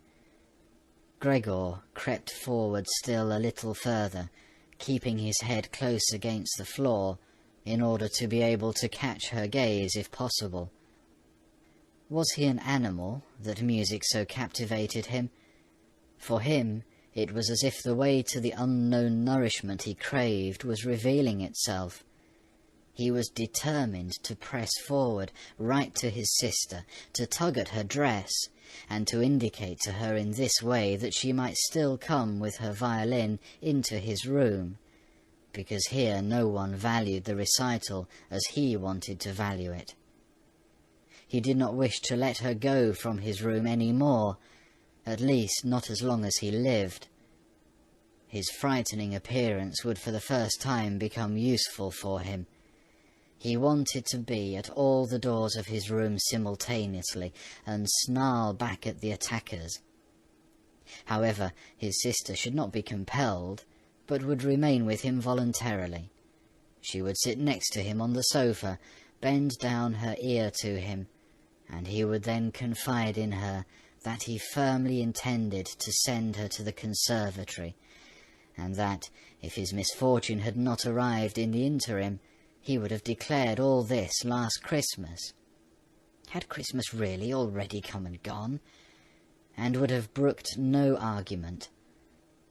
After this explanation, his sister would break out in tears of emotion, and Gregor would lift himself up to her armpit and kiss her throat, which she, from the time she started going to work, had left exposed without a band or a collar. "Mr. Samsa," called out the middle lodger to his father, and without uttering a further word pointed his index finger at Gregor as he was moving slowly forward. The violin fell silent. The middle lodger smiled, first shaking his head once at his friends, and then looked down at Gregor once more. Rather than driving Gregor back again, the father seemed to consider it of prime importance to calm down the lodgers, although they were not at all upset, and Gregor seemed to entertain them more than the violin recital. The father hurried over to them, and with outstretched arms tried to push them into their own room, and simultaneously to block their view of Gregor with his own body. At this they became really somewhat irritated, although one no longer knew whether that was because of the father's behaviour, or because of knowledge they had just acquired that they had, without knowing it, a neighbour like Gregor. They demanded explanations from his father, raised their arms to make their points, tugged agitatedly at their beards, and moved back towards their room quite slowly. In the meantime, the isolation which had suddenly fallen upon his sister, after the sudden breaking off of the recital, had overwhelmed her. She had held on to her violin and bow in her limp hands for a little while, and had continued to look at the sheet music as if she was still playing. All at once she pulled herself together, put the instrument in her mother's lap. The mother was still sitting in her chair, having trouble breathing, for her lungs were labouring, and had run into the next room, which the lodgers, pressured by the father, were already approaching more rapidly. One could observe how, under the sisters' practised hands, the sheets and pillows on the beds were thrown on high and arranged. Even before the lodgers had reached the room, she was finishing fixing the beds, and was slipping out. The father seemed so gripped once again with his stubbornness that he forgot about the respect which he always showed to his renters. He pressed on, until at the door of the room the middle gentleman stamped loudly with his foot, and thus brought the father to a standstill. "I hereby declare," the middle lodger said, raising his hands and casting his glance both on the mother and the sister, "that considering the disgraceful conditions prevailing in this apartment and family," with this he spat decisively on the floor, "I immediately cancel my room. I will, of course, pay nothing at all for the days which I have lived here. On the contrary, I shall think about whether or not I will initiate some sort of action against you, something which, believe me, will be very easy to establish." He fell silent, and looked directly in front of him, as if he was waiting for something. In fact, his two friends immediately joined in with their opinions. "We also give immediate notice." At that, he seized the door handle, banged the door shut, and locked it. The father groped his way tottering to his chair, and let himself fall in it. It looked as if he was stretching out for his usual evening snooze, but the heavy nodding of his head, which looked as if it was without support, showed that he was not sleeping at all. Gregor had lain motionless the entire time, on the spot where the lodgers had caught him. Disappointment with the collapse of his plan, and perhaps also weakness brought on by his severe hunger, made it impossible for him to move. He was certainly afraid that a general disaster would break over him at any moment, and he waited. He was not even startled when the violin fell from the mother's lap, out from under her trembling fingers, and gave off a reverberating tone. "My dear parents," said the sister, banging her hand on the table by way of an introduction, "things cannot go any longer in this way. Maybe if you don't understand that, well, I do. I will not utter my brother's name in front of this monster, and thus I say only that we must try to get rid of it. We have tried what is humanly possible to take care of it and to be patient. I believe that no one can criticize us in the slightest. She is right in 1,000 ways, said the father to himself. The mother, who was still incapable of breathing properly, began to cough numbly, with her hand held up over her mouth, and a manic expression in her eyes. The sister hurried over to her mother and held her forehead. The sister's words seemed to have led the father to certain reflections. He sat upright, played with his uniform hat among the plates, which still lay on the table from the lodger's evening meal, and looked now and then at the motionless Gregor. "We must try to get rid of it," the sister now said decisively to the father, for the mother, in her coughing fit, was not listening to anything. "It is killing you both. I see it coming. When people have to work as hard as we all do, they cannot also tolerate this endless torment at home. I just can't go on any more." And she broke out into such a crying fit that her tears flowed out down onto her mother's face. She wiped them off her mother with mechanical motions of her hands. "Child," said the father sympathetically, and with obvious appreciation, "then what should we do?" The sister only shrugged her shoulders as a sign of perplexity, which, in contrast to her previous confidence, had come over her while she was crying. "If he only understood us," said the father in a semi-questioning tone. The sister, in the midst of her sobbing, shook her hand energetically, as a sign that there was no point thinking of that. "If he only understood us," repeated the father, and by shutting his eyes he absorbed the sister's conviction of the impossibility of this point, then perhaps some compromise would be possible with him, but as it is— "It must be gotten rid of," cried the sister. "That is the only way, father. You must try to get rid of the idea that this is Gregor. The fact that we have believed for so long, that is truly our real misfortune. But how can it be Gregor? If it were Gregor, he would have long ago realized that a communal life among human beings is not possible with such an animal, and would have gone away voluntarily. Then we would not have a brother, but we could go on living and honour his memory. But this animal plagues us. It drives away the lodgers, will obviously take over the entire apartment, and leave us to spend the night in the alley. Just look, father," she suddenly cried out. "He's already starting up again." With a fright which was totally incomprehensible to Gregor, the sister even left the mother, pushed herself away from her chair as if she would sooner sacrifice her mother than remain in Gregor's vicinity, and rushed behind her father, who, excited merely by her behaviour, also stood up and half raised his arms in front of the sister as though to protect her.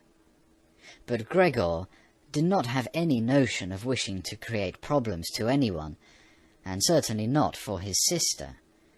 He had just started to turn himself round in order to creep back into his room, quite a startling sight, since, as a result of his suffering condition, he had to guide himself through the difficulty of turning round with his head, in this process lifting and banging it against the floor several times. He paused and looked around. His good intentions seemed to have been recognized. The fright had lasted only for a moment. Now they looked at him in silence and sorrow. His mother lay in her chair, with her legs stretched out and pressed together. Her eyes were almost shut from weariness. The father and sister sat next to one another. The sister had set her hands around the father's neck. "Now perhaps I can actually turn myself around," thought Gregor, and began the task again. He couldn't stop puffing at the effort, and had to rest now and then. Besides, no one was urging him on. It was all left to him on his own. When he had completed turning round, he immediately began to wander straight back. He was astonished at the great distance which separated him from his room, and did not understand in the least how in his weakness he had covered the same distance a short time before, almost without noticing it. Constantly intent only on creeping along quickly, He hardly paid any attention to the fact that no word or cry from his family interrupted him. Only when he was already at the door did he turn his head, not completely, because he felt his neck growing stiff. At any rate, he still saw that behind him nothing had changed. Only the sister was standing up. His last glimpse brushed over the mother, who was now completely asleep. Hardly was he inside his room when the door was pushed shut very quickly, bolted fast, and barred. Gregor was startled by the sudden commotion behind him, so much so that his little limbs bent double under him. It was his sister who'd been in such a hurry. She had stood up right away, had waited, and had then sprung forward nimbly. Gregor had not heard anything of her approach. She cried out, "Finally!" to her parents as she turned the key in the lock. "What now?" Gregor asked himself, and looked around him in the darkness. He soon made the discovery that he could no longer move at all. He was not surprised at that. On the contrary, it struck him as unnatural that up to this point he had really been able to move around with these little thin legs. Besides, he felt relatively content. True, he had pains throughout his entire body, but it seemed to him that they were gradually becoming weaker and weaker, and would finally go away completely. The rotten apple in his back, and the inflamed surrounding area, entirely covered with white dust, he hardly noticed. He remembered his family with deep feelings of love. In this business, his own thought that he had to disappear was, if possible, even more decisive than his sister's. He remained in this state of empty and peaceful reflection until the tower clock struck 3 o'clock in the morning. From the window he witnessed the beginning of the general dawning outside. Then, without willing it, his head sank all the way down, and from his nostrils flowed out weakly his last breath. Early in the morning the cleaning woman came. In her sheer energy and haste she banged all the doors, in precisely the way people had already asked her to avoid, so much so that once she arrived, a quiet sleep was no longer possible anywhere in the entire apartment. In her customarily brief visit to Gregor, she at first found nothing special. She thought he lay so immobile there because he wanted to play the offended party. She gave him credit for as complete an understanding as possible. Since she happened to be holding the long broom in her hand, she tried to tickle Gregor with it from the door. When that was quite unsuccessful, she became irritated and poked Gregor a little, and only when she had shoved him from his place without any resistance did she become attentive. When she quickly realized the true state of affairs, her eyes grew large. She whistled to herself. However, she didn't restrain herself for long. She pulled open the door of the bedroom and yelled in a loud voice into the darkness, "Come and look! It's kicked the bucket! It's lying there, totally snuffed!" The Samsa married couple sat upright in their marriage bed, and had to get over their fright at the cleaning woman before they managed to grasp her message. And then Mr. and Mrs. Samsa climbed very quickly out of bed, one on either side. Mr. Samsa threw the bedspread over his shoulders. Mrs. Samsa came out only in her nightshirt, and like this they stepped into Gregor's room. Meanwhile, the door of the living room, in which Greta had slept since the lodgers had arrived on the scene, had also opened. She was fully clothed, as if she had not slept at all. Her white face also seemed to indicate that. "Dead?" said Mrs. Samsa, and looked questioningly at the cleaning woman, although she could check everything on her own, and even understand without a check. "I should say so," said the cleaning woman, and by way of proof poked Gregor's body with the broom a considerable distance more to the side. Mrs. Samsa made a movement as if she wished to restrain the broom, but didn't do it. "Well," said Mr. Samsa, "now we can give thanks to God." He crossed himself, and the three women followed his example. Greta, who did not take her eyes off the corpse, said, "Look how thin he was. He had eaten nothing for such a long time. The meals which came in here came out again exactly the same." In fact, Gregor's body was completely flat and dry. That was apparent really for the first time, now that he was no longer raised on his small limbs, and nothing else distracted one's gaze. "Greta, come in to us for a moment," said Mrs. Samsa with a melancholy smile, and Greta went, not without looking back at the corpse, behind her parents into the living room. The cleaning woman shut the door and opened the window wide. In spite of the early morning, the fresh air was partly tinged with warmth. It was already the end of March.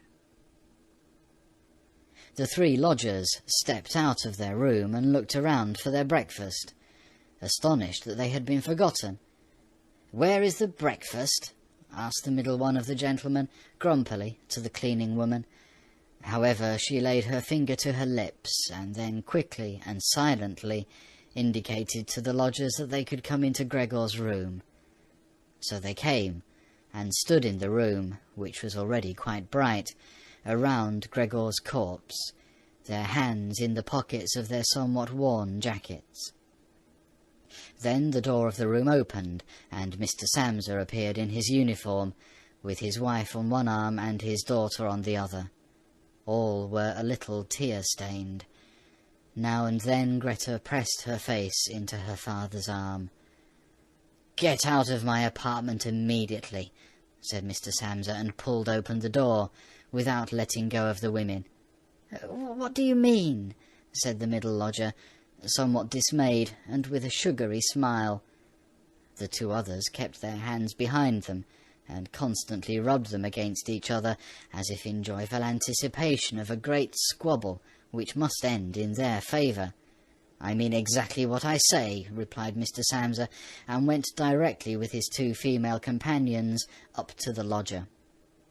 The latter at first stood there motionless, and looked at the floor, as if matters were arranging themselves in a new way in his head. "All right, then, we'll go," he said, and looked up at Mr. Samsa, as if, suddenly overcome by humility, he was asking fresh permission for this decision. Mr. Samsa merely nodded to him repeatedly, with his eyes open wide. Following that, the lodger actually went with long strides immediately into the hall. His two friends had already been listening for a while, with their hands quite still, and now they hopped smartly after him, as if afraid that Mr. Samsa could step into the hall ahead of them and disturb their reunion with their leader. In the hall, all three of them took their hats from the coat-rack, pulled their canes from the cane-holder, bowed silently, and left the apartment. In what turned out to be an entirely groundless mistrust, Mr. Samsa stepped with the two women out onto the landing, leaned against the railing, and looked over as the three lodgers slowly but steadily made their way down the long staircase, disappeared on each floor in a certain turn of the stairwell, and in a few seconds came out again. The deeper they proceeded, the more the Samsa family lost interest in them, and when a butcher with a tray on his head came to meet them, and then with a proud bearing ascended the stairs high above them, Mr. Samsa, together with the women, left the banister, and they all returned, as if relieved, back into their apartment. They decided to pass that day resting and going for a stroll. Not only had they earned this break from work, but there was no question that they really needed it. And so they sat down at the table and wrote 3 letters of apology. Mr. Samsa to his superior, Mrs. Samsa to her client, and Greta to her proprietor. During the writing, the cleaning woman came in to say that she was going off, for her morning work was finished. The three people writing at first merely nodded, without glancing up. Only when the cleaning woman was still unwilling to depart did they look up angrily. "Well?" asked Mr. Samsa. The cleaning woman stood smiling in the doorway, as if she had a great stroke of luck to report to the family, but would only do it if she was asked directly. The almost upright, small ostrich feather in her hat, which had irritated Mr. Samsa during her entire service, swayed lightly in all directions. "All right, then, what do you really want?" asked Mrs. Samsa, whom the cleaning lady still usually respected. "Well," answered the cleaning woman, smiling so happily she couldn't go on speaking right away, "about how that rubbish from the next room should be thrown out. You mustn't worry about it. It's all taken care of." Mrs. Samsa and Greta bent down to their letters, as though they wanted to go on writing. Mr. Samsa, who noticed that the cleaning woman wanted to start describing everything in detail, decisively prevented her with an outstretched hand. But since she was not allowed to explain, she remembered the great hurry she was in, and called out, clearly insulted, "Bye-bye, everyone," turned round furiously, and left the apartment with a fearful slamming of the door. "This evening she'll be let go," said Mr. Samsa, but he got no answer from either his wife or from his daughter, because the cleaning woman seemed to have upset once again the tranquillity they had just attained. They got up, went to the window, and remained there, with their arms about each other. Mr. Samsa turned around in his chair in their direction, and observed them quietly for a while. Then he called out, "All right, come here then. Let's finally get rid of old things, and have a little consideration for me." The women attended to him at once. They rushed to him, caressed him, and quickly ended their letters. Then all three left the apartment together, something they had not done for months now, and took the electric tram into the open air outside the city. The car in which they were sitting by themselves was totally engulfed by the warm sun. Leaning back comfortably in their seats, they talked to each other about future prospects, and they discovered that on closer observation these were not at all bad, for the three of them had employment, about which they had not really questioned each other at all, which was extremely favourable, and with especially promising prospects. The greatest improvement in their situation at this moment, of course, had to come from a change of dwelling. Now they wanted to rent an apartment smaller and cheaper, but better suited and generally more practical than the present one, which Gregor had found. While they amused themselves in this way, it struck Mr. and Mrs. Samsa, almost at the same moment, how their daughter, who was getting more animated all the time, had blossomed recently, in spite of all the troubles which had made her cheeks pale, into a beautiful and voluptuous young woman. Growing more silent, and almost unconsciously understanding each other in their glances, they thought that the time was now at hand to seek out a good, honest man for her, and it was something of a confirmation of their new dreams and good intentions when at the end of their journey their daughter got up first and stretched her young body. End of The Metamorphosis by Franz Kafka.